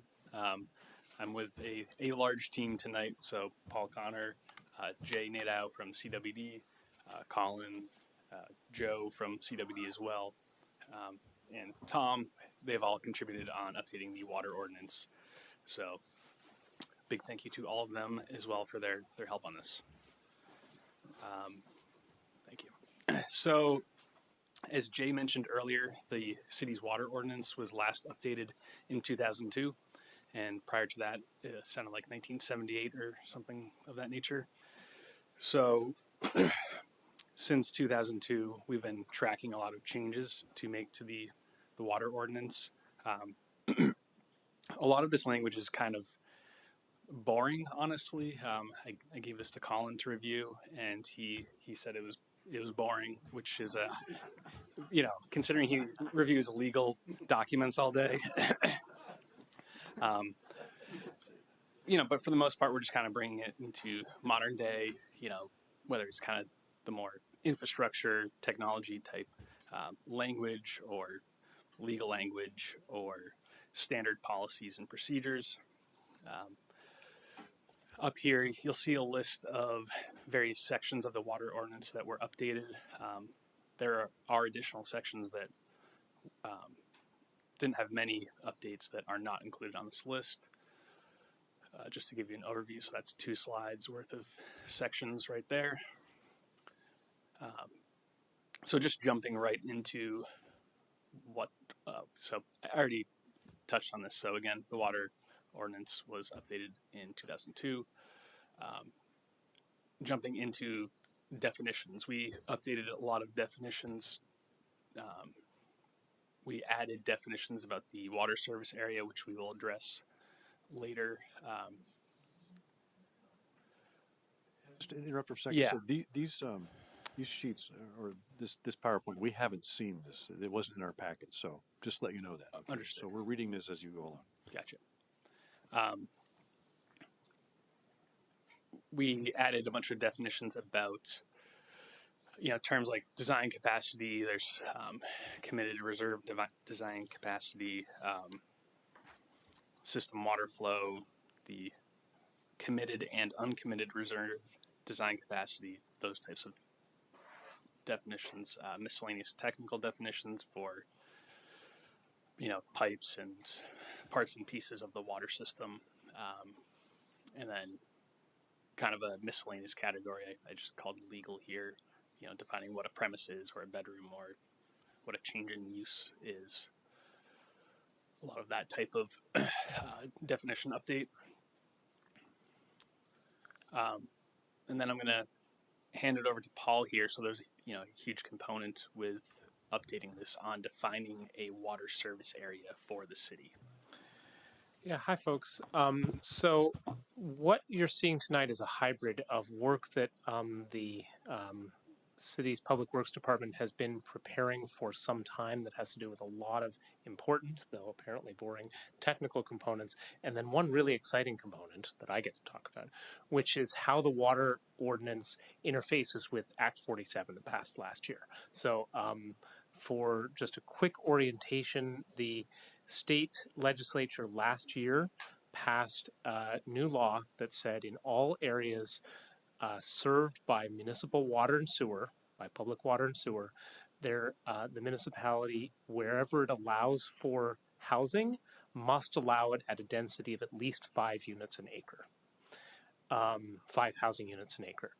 There are some exceptions baked into the law there that if there's wetlands or if it's intended only to get to an industrial park and it happens to go by other rural areas, but essentially it is all areas served by public water and sewer must allow for 5 units an acre. So our planning commission has been doing work over the last few months to update the zoning regulations to match, and our stated goal from day one with this has been ultimately to make sure that all of our policies align.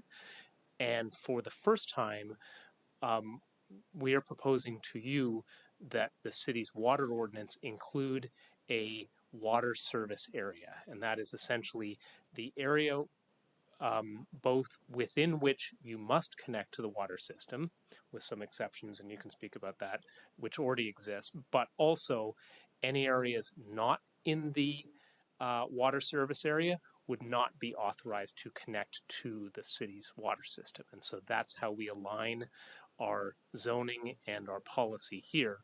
You'll see that there's a bunch of purple in there. The purple is the areas that are already served and or in our city's comprehensive plan and zoning for the most part are anticipated to allow for future development. By contrast, the inverse is the white, and the white is areas that are identified in our comprehensive plan and through work that the Planning Commission and your predecessors have done are areas designated essentially not for development. So that includes habitat blocks, habitat connectors, the Natural Resource Protection Zoning District, 100-year floodplains, the river corridors, and some areas of the city that are at high elevations unable to be served by water that Dave can speak to a little bit more in depth later. But that's essentially what the white represents. And the conservation PUDs? So the work that good question. Paul, can I just interrupt you for a quick sec? So, Council, I have just emailed you this presentation. So, if you want to zoom in on things, it's in your inbox. I can also pull up, I am mindful of the time tonight, but we can pull up GIS mapping that can zoom into anywhere in here that you'd like to talk about tonight, or if you want it, a future night. So we can have a more detailed conversation. So the purple areas are the areas intended to be served. The white areas are the areas that would not be eligible to be served. The Planning Commission recognized that our current regulations have a limited number of sort of exceptions or difficult interfaces between the state law as passed last year and what our regulations try to do. So 2 examples, one of which Councilor Chalnick brought up. I'll speak about the other one first, and then I'll get to the second one. So the first is a couple of years ago, the city adopted habitat block regulations, and essentially that is forested areas of the city where the city's regulations say essentially no development can take place in those areas. There is an exception baked into the zoning regulations where if your property happens to be more than 70% covered by a habitat block, you can build on 30% of it. In order to comply with Act 47, the Planning Commission has been working to identify, and it's shown on this map, those specific parcels where that's the case, and rather than writing it, you can build on 30% and have the developer identify that 30%, this map and the zoning map would show the exact 30%. Because if it's a floating area of it could be any 30% you choose, there could be an interpretation of Act 47 that all of it is buildable. And so we wanted to be very clear to protect essentially the policy intent of the city, to make sure that it's as clear as possible. The second example that Councilor Chalnick just brought up is in various parts of the southeast quadrant of the city, so the southeastern portion, as aptly named, the current regulations state that if you're a parcel of more than 4 acres in size, outside of the little village area, and you have housing development potential, so you're not entirely in the Natural Resource Protection District, then you must conserve at least 70% of your parcel, and you can build on the remaining 30%. So that's how the conservation PUD works today. It's a mandatory action. That is a floating zone again, and it's potentially very tricky as it relates to Act 47. And so the Planning Commission did an analysis of each of the circumstances where there's an eligible parcel for that, and I don't remember the number off the top of my head, but it was under 15, very, very few. And the Commission saw an opportunity to be much more nimble in the use of the tool of the conservation PUD, so that in some properties where there are habitat blocks or natural resource protection districts, and the number is at or around 70% that should be conserved, then it would be identified as 70% of the property is unbuildable and just mark it on the map. And in some properties where perhaps it's surrounded by development, and it just sort of happened to be caught in this, all properties more than 4 acres, if it was surrounded by development that's served by water and sewer, Act 47 is pretty clear that that area should be served. And so in some cases, the number that would be conserved would go down for that given parcel, and it would essentially just be as marked on the map of what are the flood hazard areas, obviously wetlands, river corridors, etc. The commission had staff do an analysis of what the net changes are in all of this. In doing so and updating to reflect some of the conservation activities that the city has done, like completing the conservation of the Eau Claire parcel and places like that. And the net is about 30 acres of difference in the southeast quadrant, ultimately. There's different ways that you can calculate it. It's more conservation if you consider that the city has taken over some land for parkland. It's maybe 30 acres to the minus on the scale of 10,000 acres in the city if you were to sort of view it as, could it theoretically have been built upon? So that's how that's addressed to try to comply with the intent of Act 47. I'm happy to go into more detail, but I will happy to answer any questions. Just to let follow Dave up, so continue is the view then that, in other words, if we have water and sewer on a property that, say, is, or in an area that's otherwise NRP, that Act 47 would then require us to allow 5 units per acre? Those two things are incompatible. Like, once you have water and sewer, then Act 47 requires 5 units per acre, and if you allow for any housing, yes. However, so that's NRP, because NRP does allow for some housing. If it's in your planned service area, and that's why there's so much of the NRP, or essentially all of the NRP, is excluded from the water service area. Okay, so therefore it's not applicable because it's not the policy of the city to extend water in those areas. We found a very tiny handful of parcels, like less than 5, where a portion of the NRP, a house already exists in there, and in those cases we cut a small piece of the property to be served, because it already is, and then our recommendation to the Planning Commission is that the NRP is removed from literally an acre or 2, not the entirety, and therefore the overwhelming majority of the NRP is not currently served by water and sewer, and therefore would not be eligible, if you were to move forward with this plan, not be eligible to be served, and therefore would not be applicable. Does that make sense? Okay. Great. I guess, yeah, so jumping into just more of, from the water side of things, the area shown in white, there's a certain land area above an elevation of 430 feet that we're not able to serve water to. So there's the water tank by the country club. When that tank is operating at its critical low level, we have to be able to provide water pressure at 35 psi. So any houses at an elevation of 430 or higher, we can't achieve that 35 psi. It's just water pressure.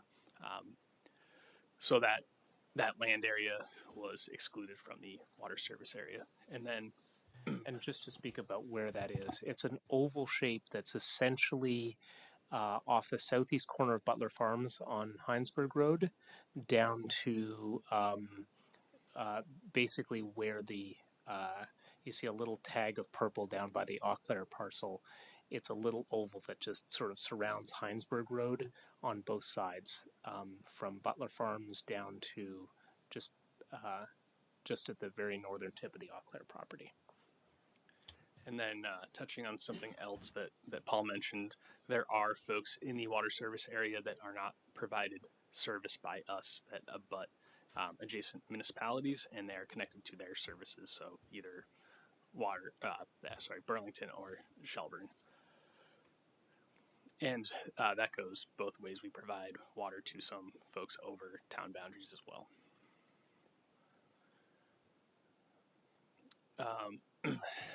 Then the section on water main construction, this is more just kind of the technical standards that were updated.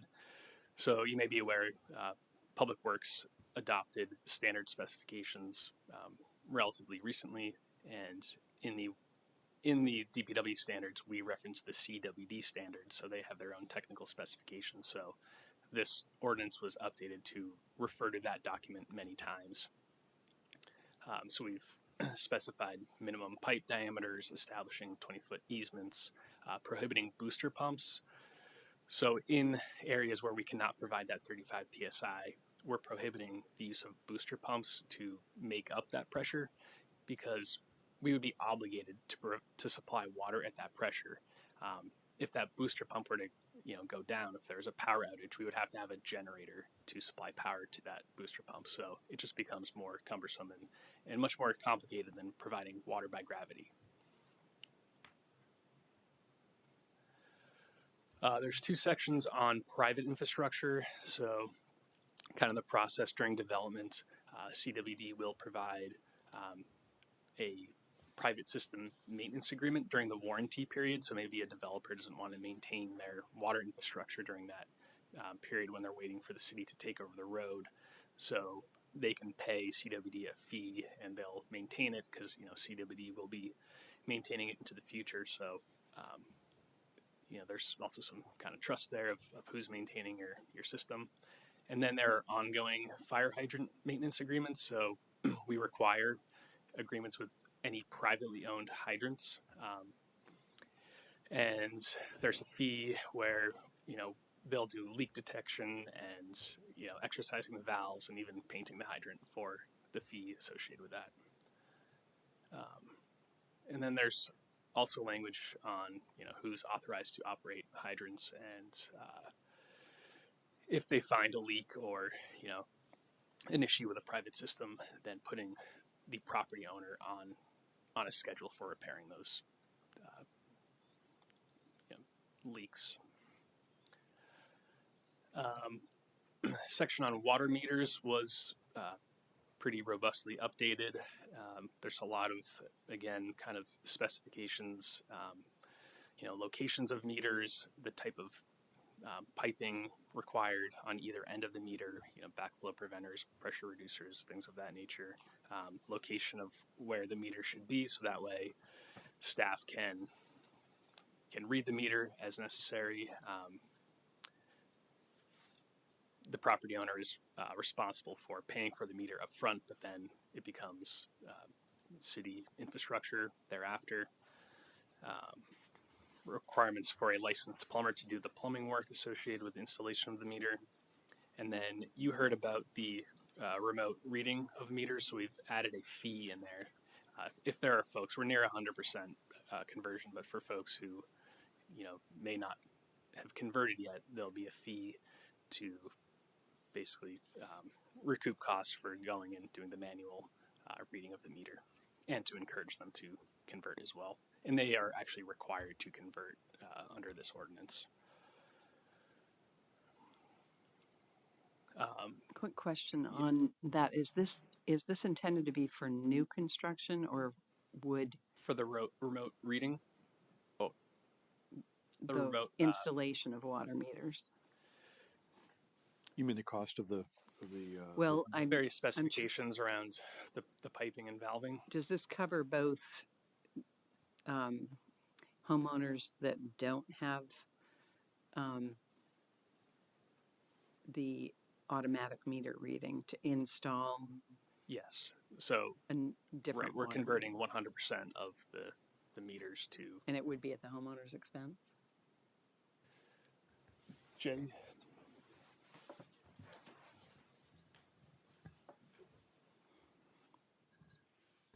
Right now, water meters that are in place are owned by the city. As we upgrade them, we do that at our expense, not the customers.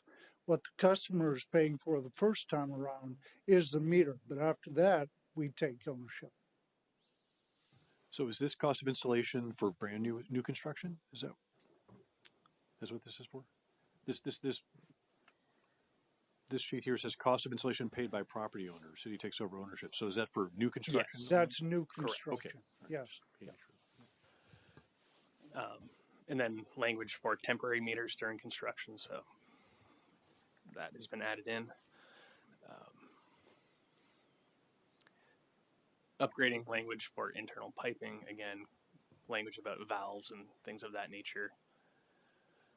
And who is responsible for the costs of repairing, replacing.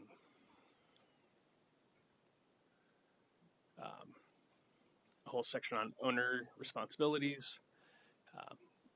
One important item is how service lines are abandoned. So not only installed, but if a house was demolished or something changed on a site and a service was abandoned, then how that is technically physically done.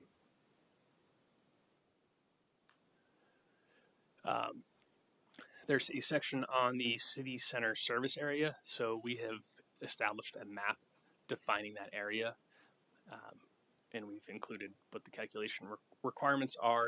Generally for water allocations, we require them to submit project timelines. We've added some expiration dates in there. So now when you get your preliminary capacity allocation, it's good for 2 years. If you have not applied for your final capacity allocation, then it expires. For final capacity allocation, if it requires a zoning permit, then it's good for 5 years. If it does not require a zoning permit, then it expires after 2 years. And just a quick note on the geography of this map. This map is the city's designated new town center under the state downtown program. And in addition to being good planning for the area that we are planning for growth, it is a requirement of the new town center designation program that you demonstrate that you have reserved capacity for that area. So that's why we lined up the map to that designation. And we worked with Jay to establish a number, so we've, I think, allocated an additional 250,000 gallons to that area. There's a whole section on water conservation, so if there was some sort of crisis or, who knows what emergency, then we could curtail the use of non-essential water, such as landscaping, filling pools, and prioritizing health and safety above all other things. I don't know if we've ever had to attempt any water conservation efforts like that in the past. There was one time when either tanks were down or the plants were down. It was in the 1990s. I think that CWD asked for voluntary water conservation in their service systems. And yeah, hopefully with a new tank, we won't ever need that, but maybe even perhaps during the construction of the tank, there'll be a couple-day period of voluntary, reduced service. We've updated the civil penalties and waiver fees to be consistent with other sections of the ordinance. So, increasing, what was it before, a $50 fee to a $200 fee on the low end, and, a $500 fee to an $800 fee on the upper end. And then there's other miscellaneous updates to fees, revenues, and payments. So council establishes these various fees, and we're just, putting it all in writing now. Fees for turning on and off water services, fees for connecting, hydrant use fees, etc. The remote reading fee you see there that I mentioned before. We've also included a base rate into the user fee. So currently that base rate is set at $0. So it's just allowing that mechanism to be available to council if they choose to go with a base rate model in the future. And then you can also modify the volume so we charge a minimum water use, and it's based off of 1,000 cubic feet of water. So that's now in the fee schedule. So you could adjust that to 500 cubic feet or 2,000, to kind of, it's another knob you can turn to adjust policy. For excess revenue, we've specified how that money can be used. It can be used to pay off debt, and you can also create dedicated funds to finance major projects. We've added a curb stop operation fee, and then we've updated language on abatement. And yeah. Can I do a teeny bit of table setting before you jump into questions? Sure. Which I probably should have done at the beginning of this. Sorry. So this agenda item and the sign ordinance agenda item that follows this are kind of the first big ordinance changes coming to you all as a new council. Both of these have some time elements associated with them. This one is really around the implementation of Act 47. This has been a priority for the city to update this ordinance for, since the end of last legislative session. So we were ready to bring it to you. We didn't want to sit on it any longer and are bringing it to you.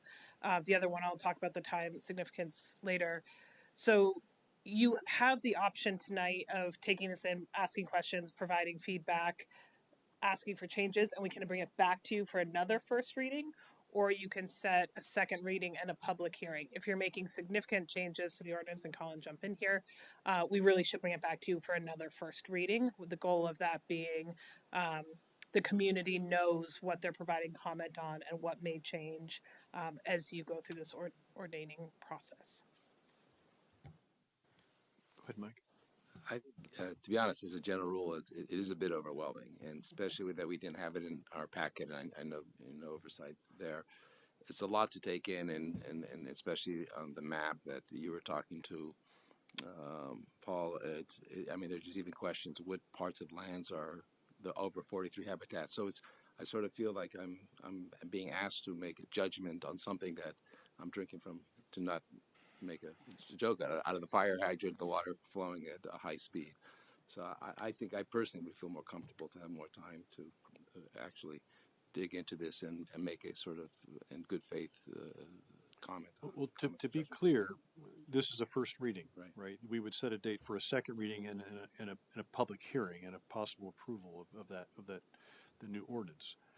Is that enough time to wait until May 20th that you could seek guidance from the I think if there's ample time to basically come up to speed and have not, by approving this, have somehow signaled an endorsement. Or we're not going to approve it tonight. I know, we're but just by going to even moving it along does send a message that, I think like everyone, we want to work at a pace in which we basically have had a chance to make informed judgments. So that's my only concern, because right now there's lots of questions. A lot of them probably to you are not, because you've gone through some of these issues before. But to me, seeing this for the first time at the end of a long night, when we've listened to a lot of very informative issues. Well, the night is yet young. Yes. For those who are young. So I had a couple of comments.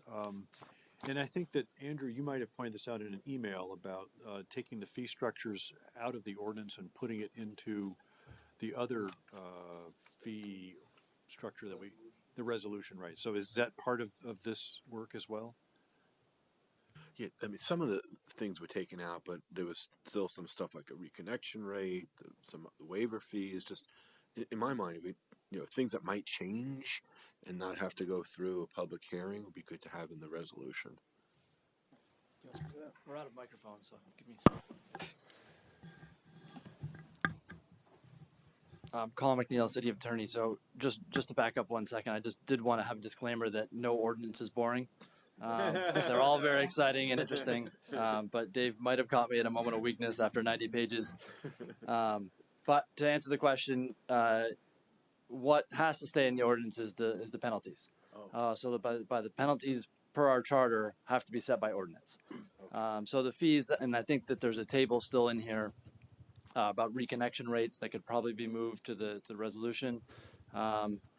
We can talk about that certainly. And I don't know if there's any other fees in there. We can look. I kind of went through to try to see if there were, but those are established by 24 VSA. okay, so they might have. So I don't think we can adjust. We those can't things. change them. Okay, so what might be still in the ordinance has to stay in the ordinance. I think for the most part, everything that has been able to be put in a resolution has been put in a resolution for ease of amendment in the future. But these things have to stay in. So that brings up my next question, which was, and I think Tom and I have emailed back and forth a couple of times, and we've talked about this at previous meetings, is the cost per unit in multi-unit residential buildings, and how that cost is calculated, because currently if they're served by a certain diameter pipe, they're charged per usage, by usage for the whole building. So we don't know whether those individual units are really paying the same equivalent rate that a single family home would if they had their own meter and they had to pay their own rate per cubic foot after 1,000 cubic, the base rate.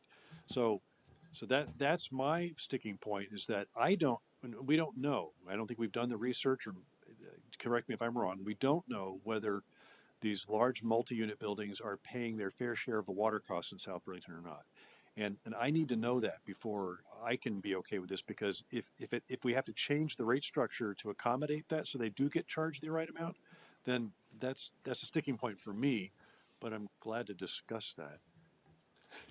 Can I make a follow-up comment on that, Tim, before Tom addresses it? Because I have the exact same concern. So I know we added in here a potential of a base rate, which we've previously discussed at council, maybe by meter, and I have the same concern that Tim has. So just, I guess, 2 points on that. One, the ordinance kind of says shall or will be a base rate. I'd love to replace that with may to indicate that it could be zero.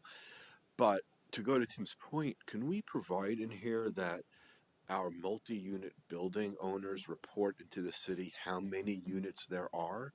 So that if we do decide to go for a base rate, we can do it fairly and equitably across units and not have a base rate for a building that may have 100 units and the same base rate, for a duplex, right? Which just is not rational. So, Tom DePietro, Public Works Director. What your co-counselors are referring to is our rate study that we had done about a year ago. And there were some recommendations in that rate study. We looked at the establishment of a base rate, changing that sort of cost per volume, whether it's, $36 per 1,000 cubic feet, or maybe that gets adjusted to 24 per 500 or whatever it might be, right, to change that minimum fee. So this doesn't change anything there, but it allows council to set those rates. So I think if there's a question, the base rate is zero, but the old language didn't have base rate discussion in it at all. So now it's in there so that if council wants to circle back to these exact sort of questions, we can certainly get there. But the ordinance itself doesn't make those changes, just allows you to make them in the future, I guess is how I would describe it. And I don't have unit information specifically. I think we could pull that out with some effort out of planning and zoning information, but I don't know that it's certainly not in our billing database.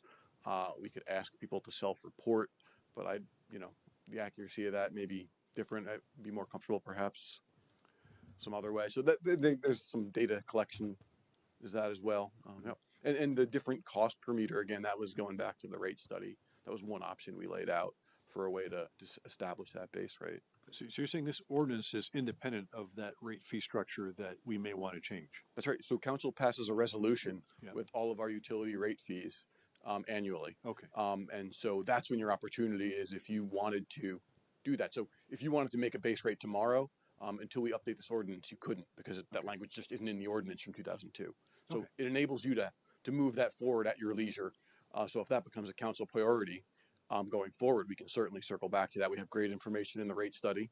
I have some huge spreadsheets I can dust off, and we can really get into that if folks are interested. Okay, great, thanks. Now I understand. Any other comments? I have a comment, and I'll have to disagree with the call, and this was eye socket drying to read. But I asked the basic question around sort of why are the changes being made, and it sounds like many are sort of bringing language up to date, compliance, and then a lot of focus on Act 47, correct? The second thing is sort of what are the material new changes? And I think I got a sense for some of those in here. And then sort of who is the most impacted positively and negatively from those changes. So I'm walking away from this education with water service area seems like a material change. A question I would have that if we have a second reading, maybe some clarification on is there redundancy in other actions that have been taken, and is it, I don't want to use the word overreach because I don't really know the notion of the map and sort of where there was a selection of properties where the 30% of the 70% is specifically identified, and then on the plus 4 acre rule, sort of understanding better where that specificity came from in this recommendation and ultimately the ordinance itself. I don't know how many properties affected, but the private systems and the hydrant maintenance, I don't know if that is material or not. And then around the user fee, again, don't know if that's material or not. Around primarily, I guess I called out the base rate, but not knowing what that is. I don't know if that would be considered material or not, but I would be interested in getting some feedback on, are those the right material changes? And then as we approach public hearings, sort of making sure we're getting representative voices, pro and con on some of those issues, if that makes sense.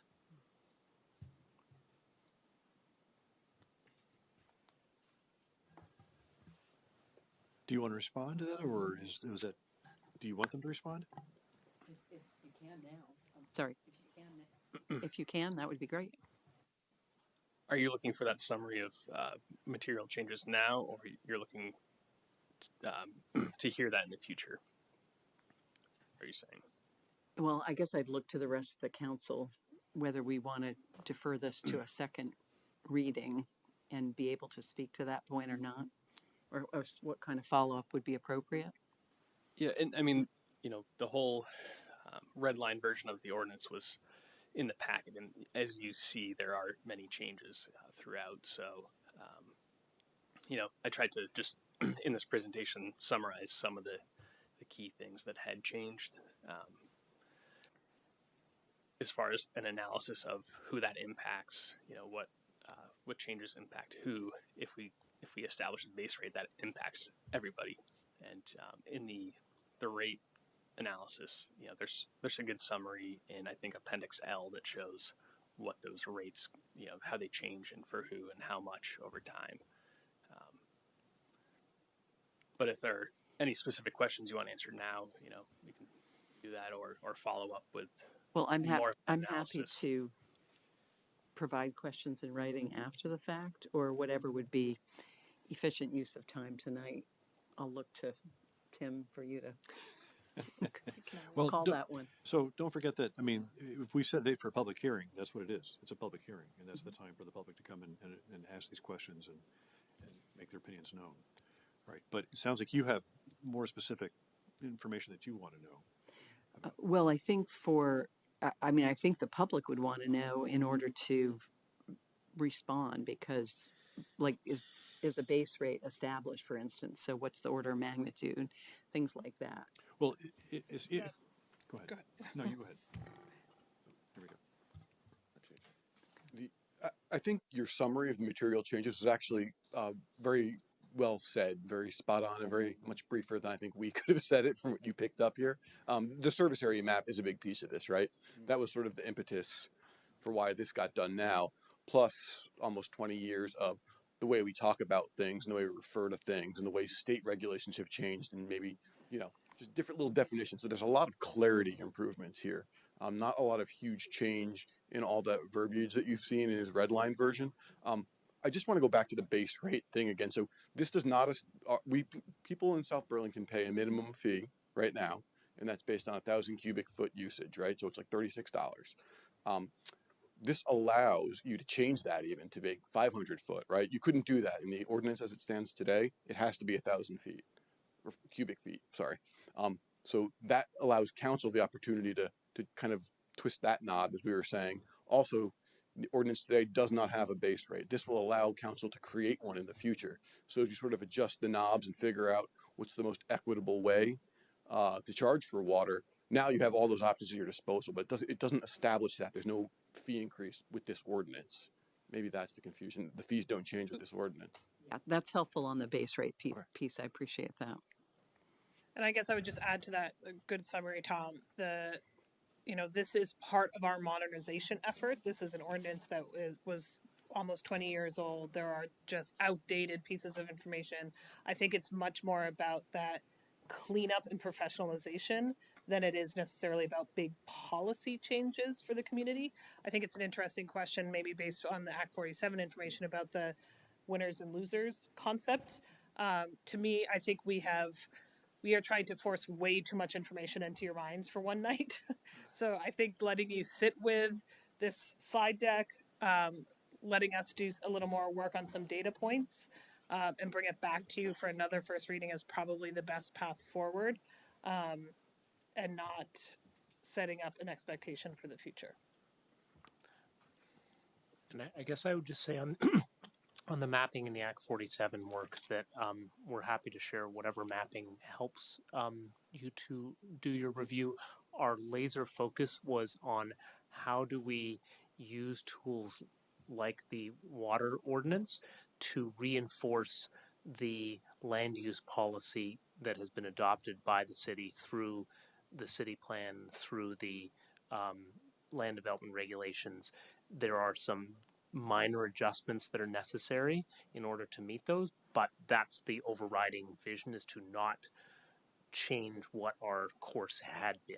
So there, for the overwhelming majority, hopefully what folks do see when they review this as members of the community is they see this is reinforcing the policies the city's already. Yeah, and I guess I would add to that, since it was the presentation was prefaced by the new Act 47, sort of where does that fit into the change in the ordinance?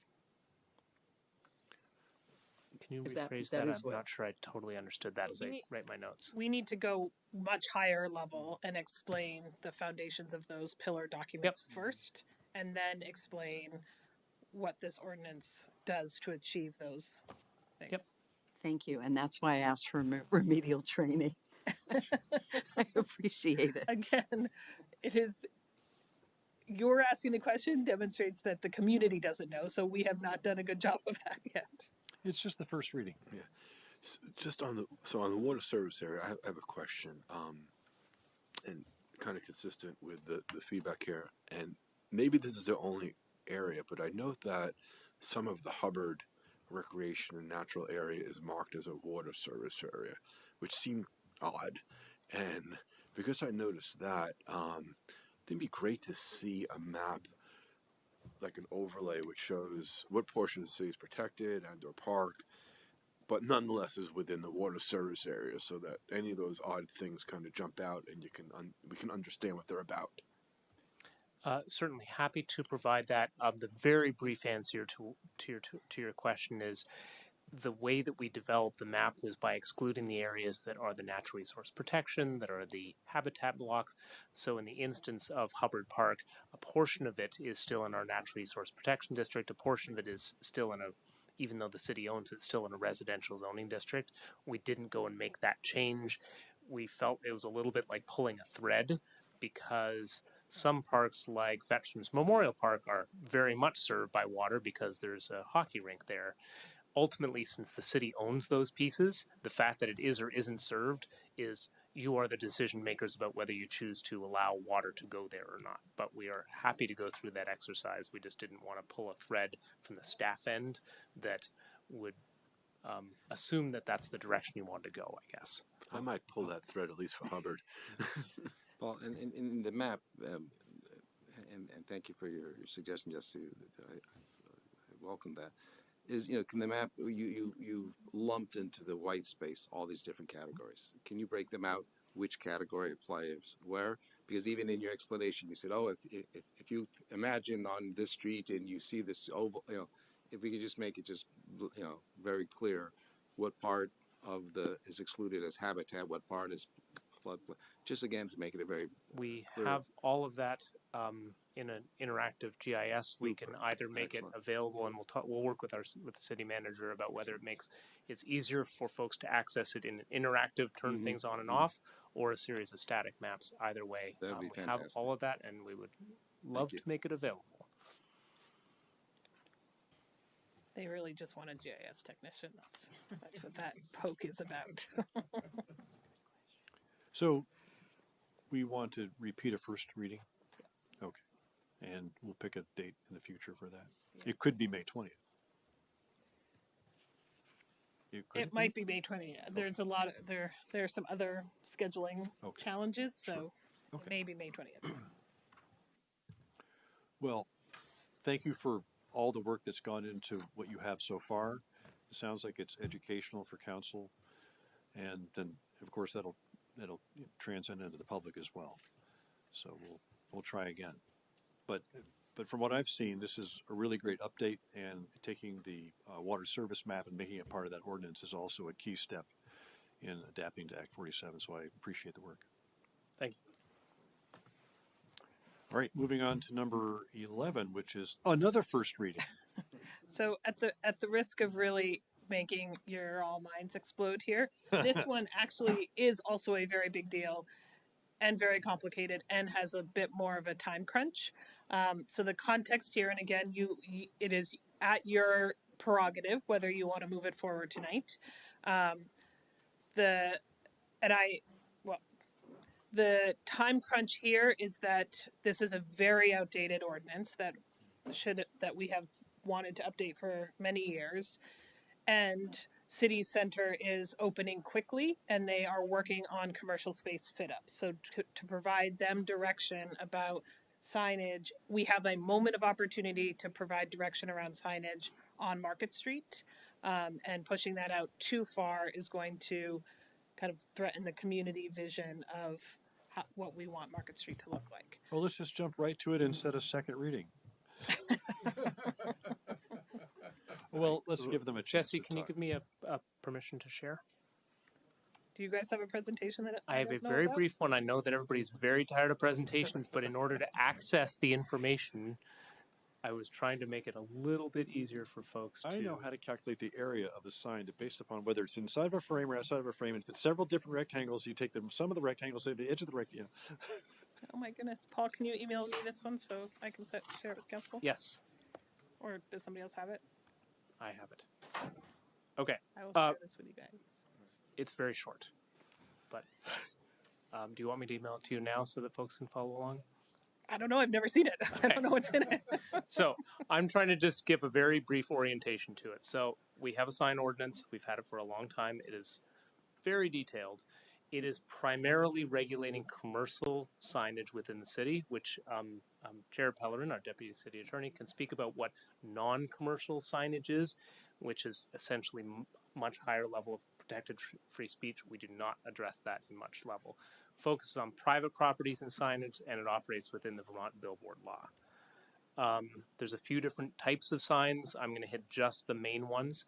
We have freestanding signs, which are the ones either on pillars or like the Goodwill, or on poles. We have wall signs, which are ones that are attached to walls. We have blade signs or perpendicular signs. We have very few of them in the city, but they're the ones that project out from a building. You might see a lot of them on Church Street and places like that, and this is apt for tonight's conversation.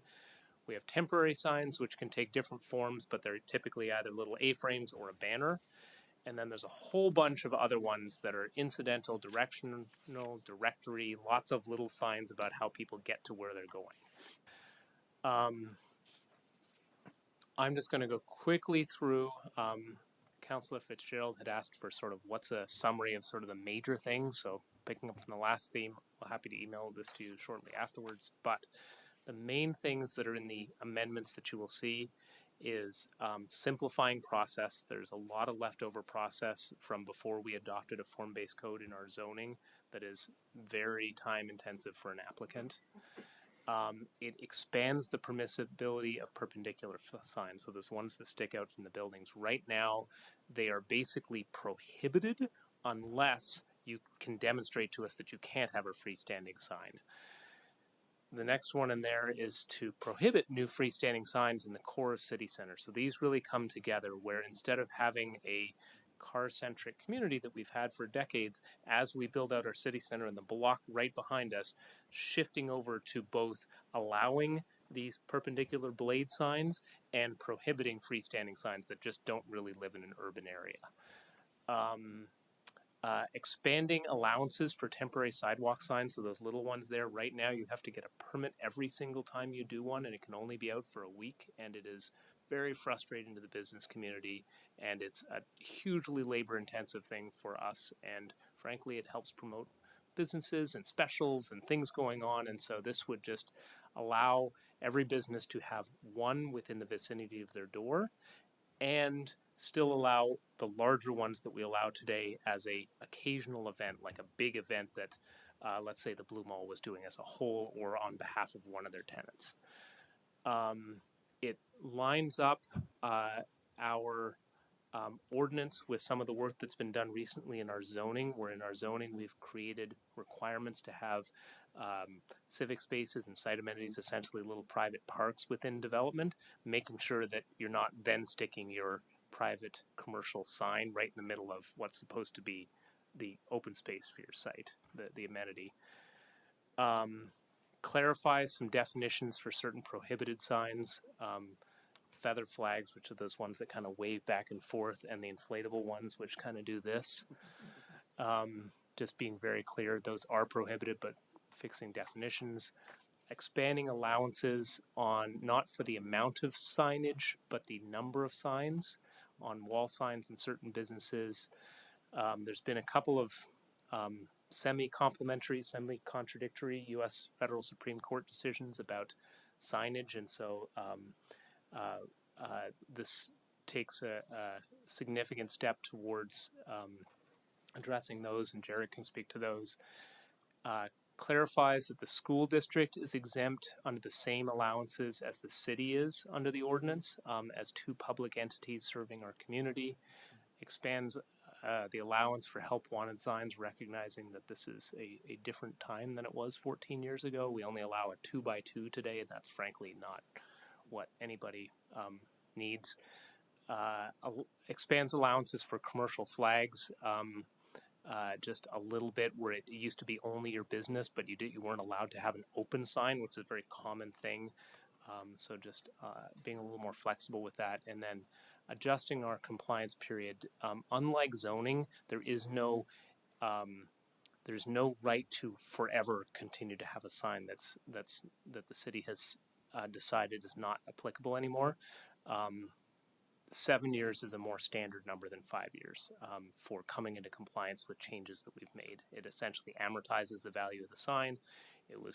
That's how all the billboards in Vermont were slowly removed, and we've used it very successfully in our own community. For those of you who've been around for a while, you may recall that there was a giant Sheridan sign and a giant Staples Plaza sign and many others around our community that have come into compliance. So that's my super quick overview.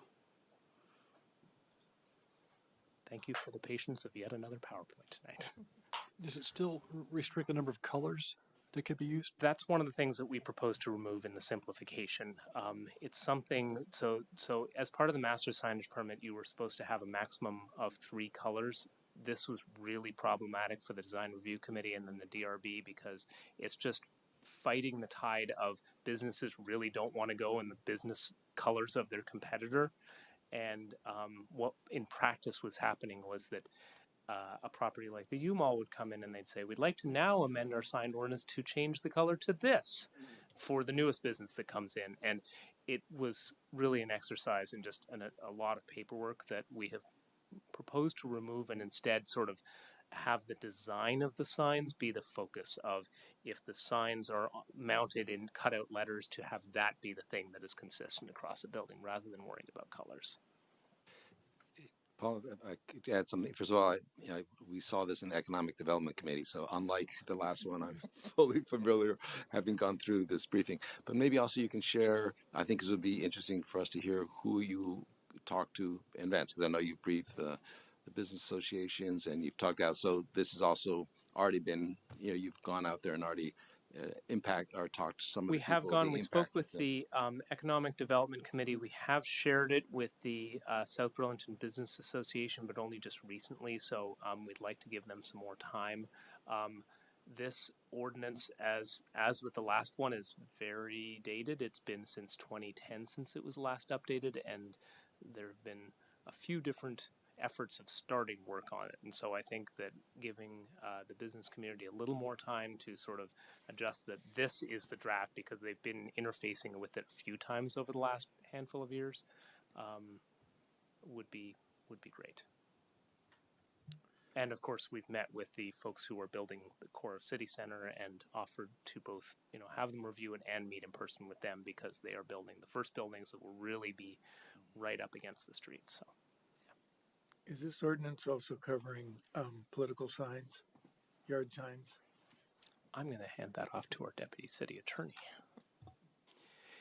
There is some detail in here about political signs, but we know that the city council has a specific policy about political signs in the right of way that follows or mirrors what VTrans does in that respect. So we're cognizant of that and trying to maintain that same standard. I'd be interested in the standard changing. That's why I was asking. And I didn't know whether that was anything appropriate to bring up. So is the council, Just a question also about yard signs. It can, you mentioned the city example. Like, let's say the energy committee wants to advertise the energy festival. Can we put out, like temporary basis yard sign, signs that say energy festival on Sunday, blah, blah, blah? Sure. So if we're talking about signage on city land properties as opposed to the right-of-way, it's a slightly different consideration. So on city land, the ordinance currently says, and it's proposed to continue to say, that the city is essentially exempt from the regulations. However, the materials should all be provided to the code officer, which is our department, for to assure that it's consistent with the intent. So it's sort of to make sure that departments are sort of following a consistent approach generally. Within the right-of-way, it's a little bit of a different story, and this could apply to political signs also. The city could regulate it through the sign ordinance, or could regulate or have policy as the property owner through its own policies or its private use of the public right-of-way. Jared and I went through this, and we felt that there was a lot already in this ordinance, and so then to take on how the city chooses to have, say, the energy committee, or even partner groups like the Friends of the Library, or even sort of one step further partner groups, a way of, let's say we were start to marketing festivals collaboratively with other folks, that those could be addressed either. All of those types of circumstances could either be addressed in the use of the public-private right-of-way ordinance, or in an amendment to this in a not too distant but future time, because it's just too complex to figure out all those scenarios and policies in one shot. So I'd love to clarify some of that in addition to, follow on what Lori said, just to talk about those yard signs generally, both for this purpose, for political purposes, and then often you see private organizations, I think, I'm not sure if they're allowed to do it, but putting up signs for various events. There was a drug company last summer that splattered signs all across the right. So those are generally event. prohibited, and we pick them up as we can. Where it gets a little bit tricky, like I said, is we're usually pretty clear if it's the energy committee, but what if it's the Friends of the Library? Because it is partnering to the city, and we don't have very clear policy on those, and that is absolutely an area to work on. If it's mattress sale, it's pretty clear that it is not a event of a community interest, and so we can, as long as they're in the public right of way, we clear them as we get them, both us and Public Works as we see them. And I'll just add to that piece, and part of the precipice of making these changes is the law and the First Amendment, and are we being content neutral when we're looking at our signage, and are we promoting signs because of what's written on them, or are we promoting them because of them being a way to advertise and promote business, etc. So it becomes very nuanced if you get into the legal side of it and the First Amendment things, and so trying to thread that needle can be a challenge. But we're happy to discuss that with you all as we move forward. So I would entertain, do we need a motion to set the second reading and set the public hearing date? Or do you just, Yeah, if you want to set a second reading and a public hearing date, yes, you need a motion to do so that. I would entertain a motion for that right now. So I move to set a date for a second reading, public hearing of the revised sign ordinance I'll second that. For For, when? for May 6th. for May 6th. I will second that. Could you say the time as well? It says 7 p.m. At 7 p.m. Thank you. I will second that. So we have a motion and a second. Is there any other discussion? Friendly amendment. Oh, yes. If I may, we just also need a motion to pass the first reading. So we're going to pass the ordinance at the first reading and move it to a second reading and set the hearing Oh, date, I understand. please. Okay.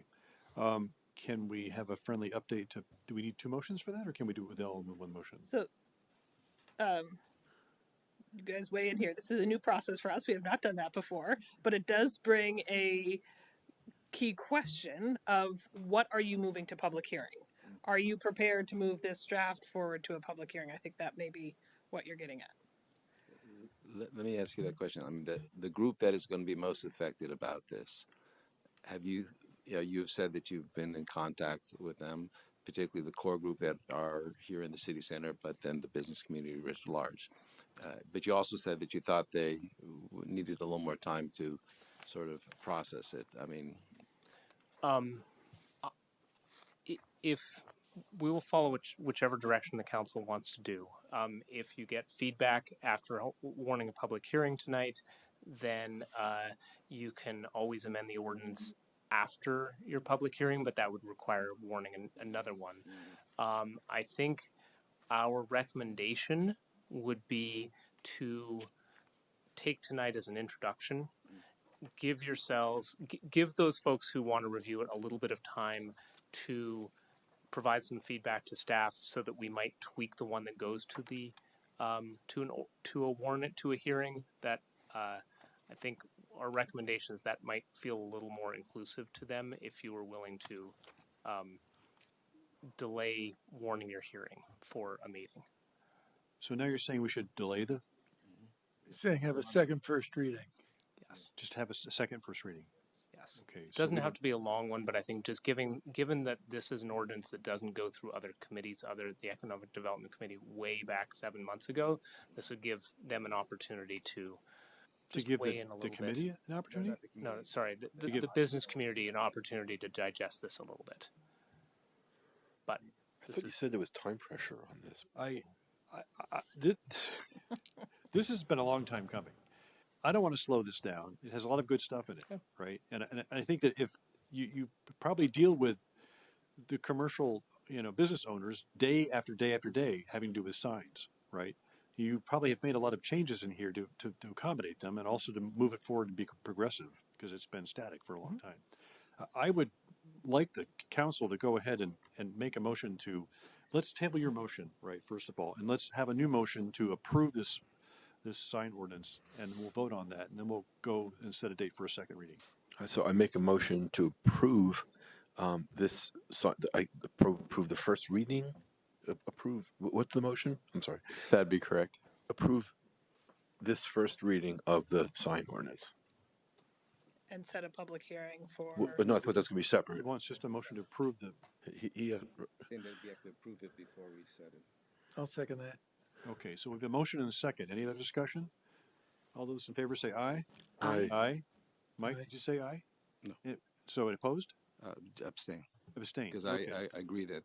Okay, so we have 4 ayes and 1 abstain, which is Mike, for Sue to hear that. So now the second motion we want is to. So I move to set a second reading and public hearing of the sign ordinance for May 6th at 7 p.m. I'll second that. We have a second. Any discussion? Just one piece of discussion. to clarify, this goes to a public hearing.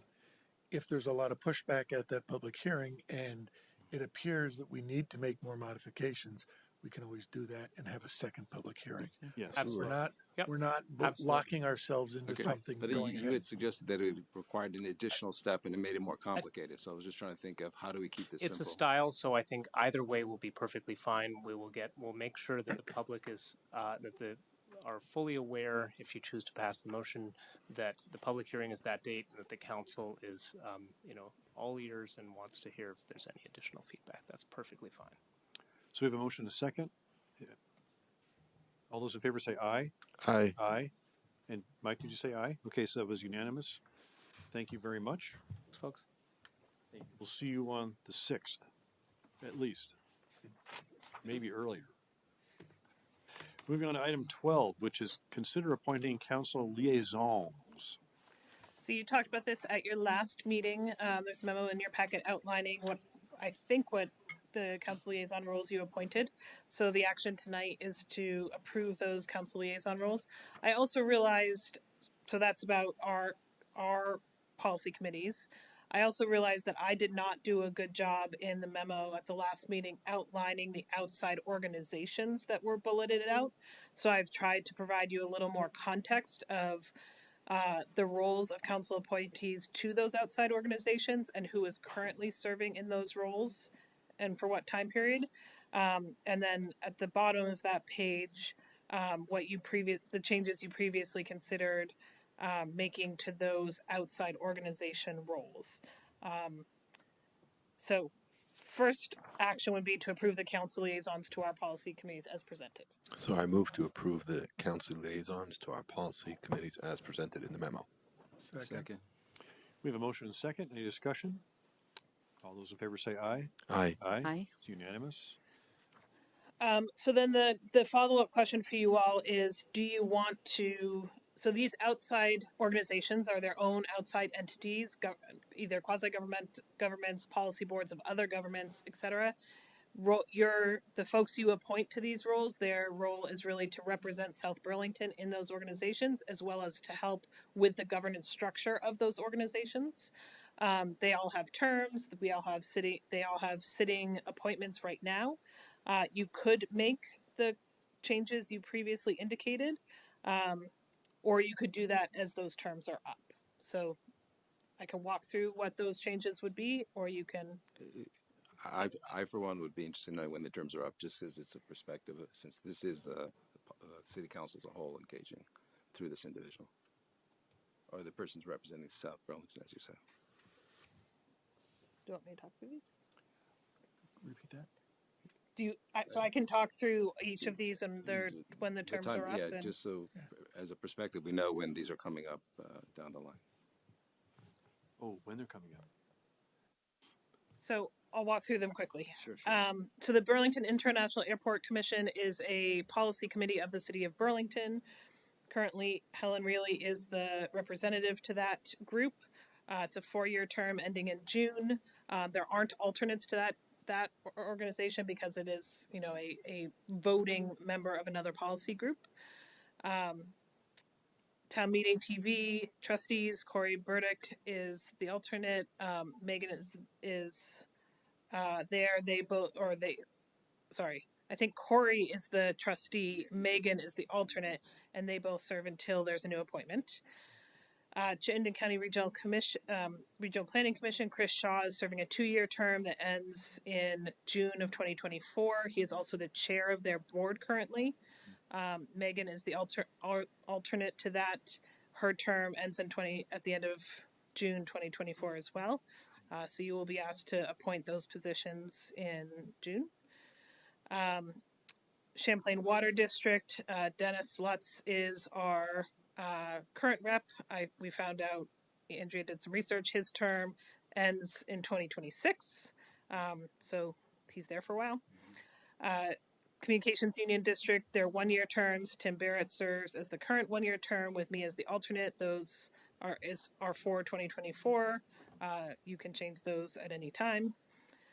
Chittenden County Solid Waste District, Paul is our representative with Allison as our rep or our alternate, they both are 2-year terms ending in June 2025. GMT, Michael is serving a 3-year term through 2026. Tim is serving the alternate 3-year term, also same time period.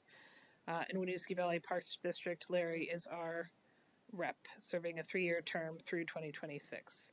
So the actions you could take are Michael could serve as an alternate to the Airport Commission. This would be participation only, as Helen would retain her voting rights, but that could change when her term expires in June of this year. Town Meeting TV, as these folks serve as until somebody else is appointed, you could appoint Elizabeth as the alternate to that organization. You had previously talked about Michael getting on to CCRPC. You could do that effective in July 2024 when those terms expire. And then you talked about Lori serving as the alternate for the CUD, which is just fine by me, because that is me currently. Do we or know? you can take no action on any of these appointments tonight. Do we know what Megan's availability is to continue serving? That's a good question. I think I asked her that, and to be honest, I can't remember what she said. She's abroad next spring. Right. Yeah. Anyway, I'm not going to look. Why don't we? So we've already passed the liaison section, right? Yep. And if there are no objections to all the other existings or possible, I mean, these are all things that happen and expire in the future. So if we're satisfied with that, we just accept it. And do we go with the alternates? And actually, yours wouldn't be an alternate, and you'd be stepping forward. Is that what you're just saying, Jessica? I would still be an alternate. It'd be alternate. Yeah. Tim serves on Tim's that. and you'd be the alternate. Okay. do we need to appoint an alternate for the triple CUD now? Or we could can, wait. But you don't. We don't have to. So things are fine. It's also 10:15, and we have to go through every single one of these bars and restaurants to approve their liquor license. So we're okay with that item? Okay. Sure. All right. Thank you. So now it's time to convene as the South Burlington Liquor Control Commission. Can I have a motion to do that? I move to convene as the South Burlington Liquor Commission. Second. We have a motion and a second. Any discussion? All those in favor say aye. Aye. Aye. So it's unanimous, and we are now convened as the Liquor Control Commission, and we have a number of licenses to consider. I'm not going to read them all unless you make me. Okay, so if anybody has the objection, state them now. Otherwise, let's have a motion to approve all of these licenses. I move to approve all the licenses as set forth in the agenda. Second that motion. We have a motion and a second. Any discussion? All those in favor say aye. Aye. Aye. So that's unanimous again. And now I need a motion to come out of the commission. I move that we come out of the Liquor Control Commission. Commission. Second. Yes. We have a motion and a second. Any discussion? All those in favor say aye. Aye. Aye. It's unanimous again. Now we're off to other business. Business, apparently. Excuse me? Just business, apparently. I don't know what happened there. Let's go do some business. With the word other? Yeah. Yeah. So just a quick, I had one item for other business, and that is, if you didn't notice, I posted to the South Burlington Community Watch page yesterday the details on how to vote in this education budget. And at the end of it, I wrote a very small paragraph because I didn't want to go off and write reams, and just said, I support this budget, and I'm going to vote yes, and I said why. And I just wanted to tell the council and solicit their feedback. I'm thinking of doing this also on Front Porch Forum, but for all the fora as a city councilor representing only myself, not as the council itself, to express support for the budgets, for the school district's attempt to get this budget passed. And so, we have Monday, Tuesday, and basically Wednesday to advertise this, so to speak, through Front Porch Forum. If any other counselor feels the same way or has a different opinion, they could also take a different action, but I just want to let you know I was going to do that. So one of the things that we learned tonight is that in-lobby voting will be valid through Wednesday, but not on Thursday. And sometimes in normal elections, the day before, they cut it off at noon. But this this week, you'll be able to vote through Wednesday, also because of the storm, the impending snow and rain, whatever. So anyway, I just wanted to bring that up and let people know that. It's important that they get a chance to have a budget and have the certainty of what teachers they're going to be retaining for the following year. I know it's a lot to ask of the community in terms of being 14%, but Montpelier's not going to have a solution for this year. Or next year. Well, hopefully if we we discuss it very forcefully with our representatives, maybe something will happen. I don't know. But anyway, any other comments over other business? I did just want to clarify. I thought I had recalled, Tim, that we had some discussion about use of the platforms, the access to the front porch forums for information only. And I gave you this feedback directly. I just want to clarify with the council, and I guess with Jesse too, that where do we draw the line in terms of using the access we have to those platforms as city councilors and expressing a personal opinion? And I guess it's a question I have. Yeah, that's the question.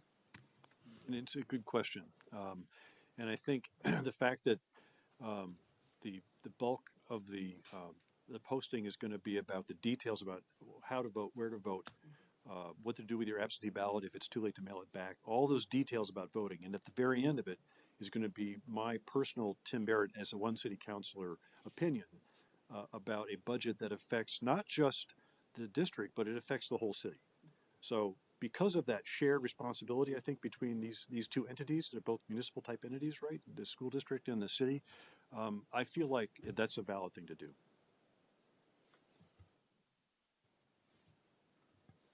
The lawyer's gone. Yes.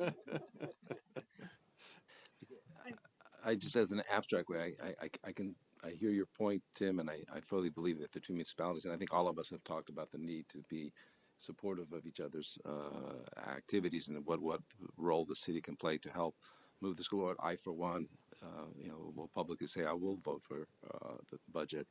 But at the same time, in terms of the way I saw having the ability to reach out and use the front porch forum was as to share information as opposed. I mean, I'm just basically transitioning from the election mode to being a city council mode, and then thinking forward.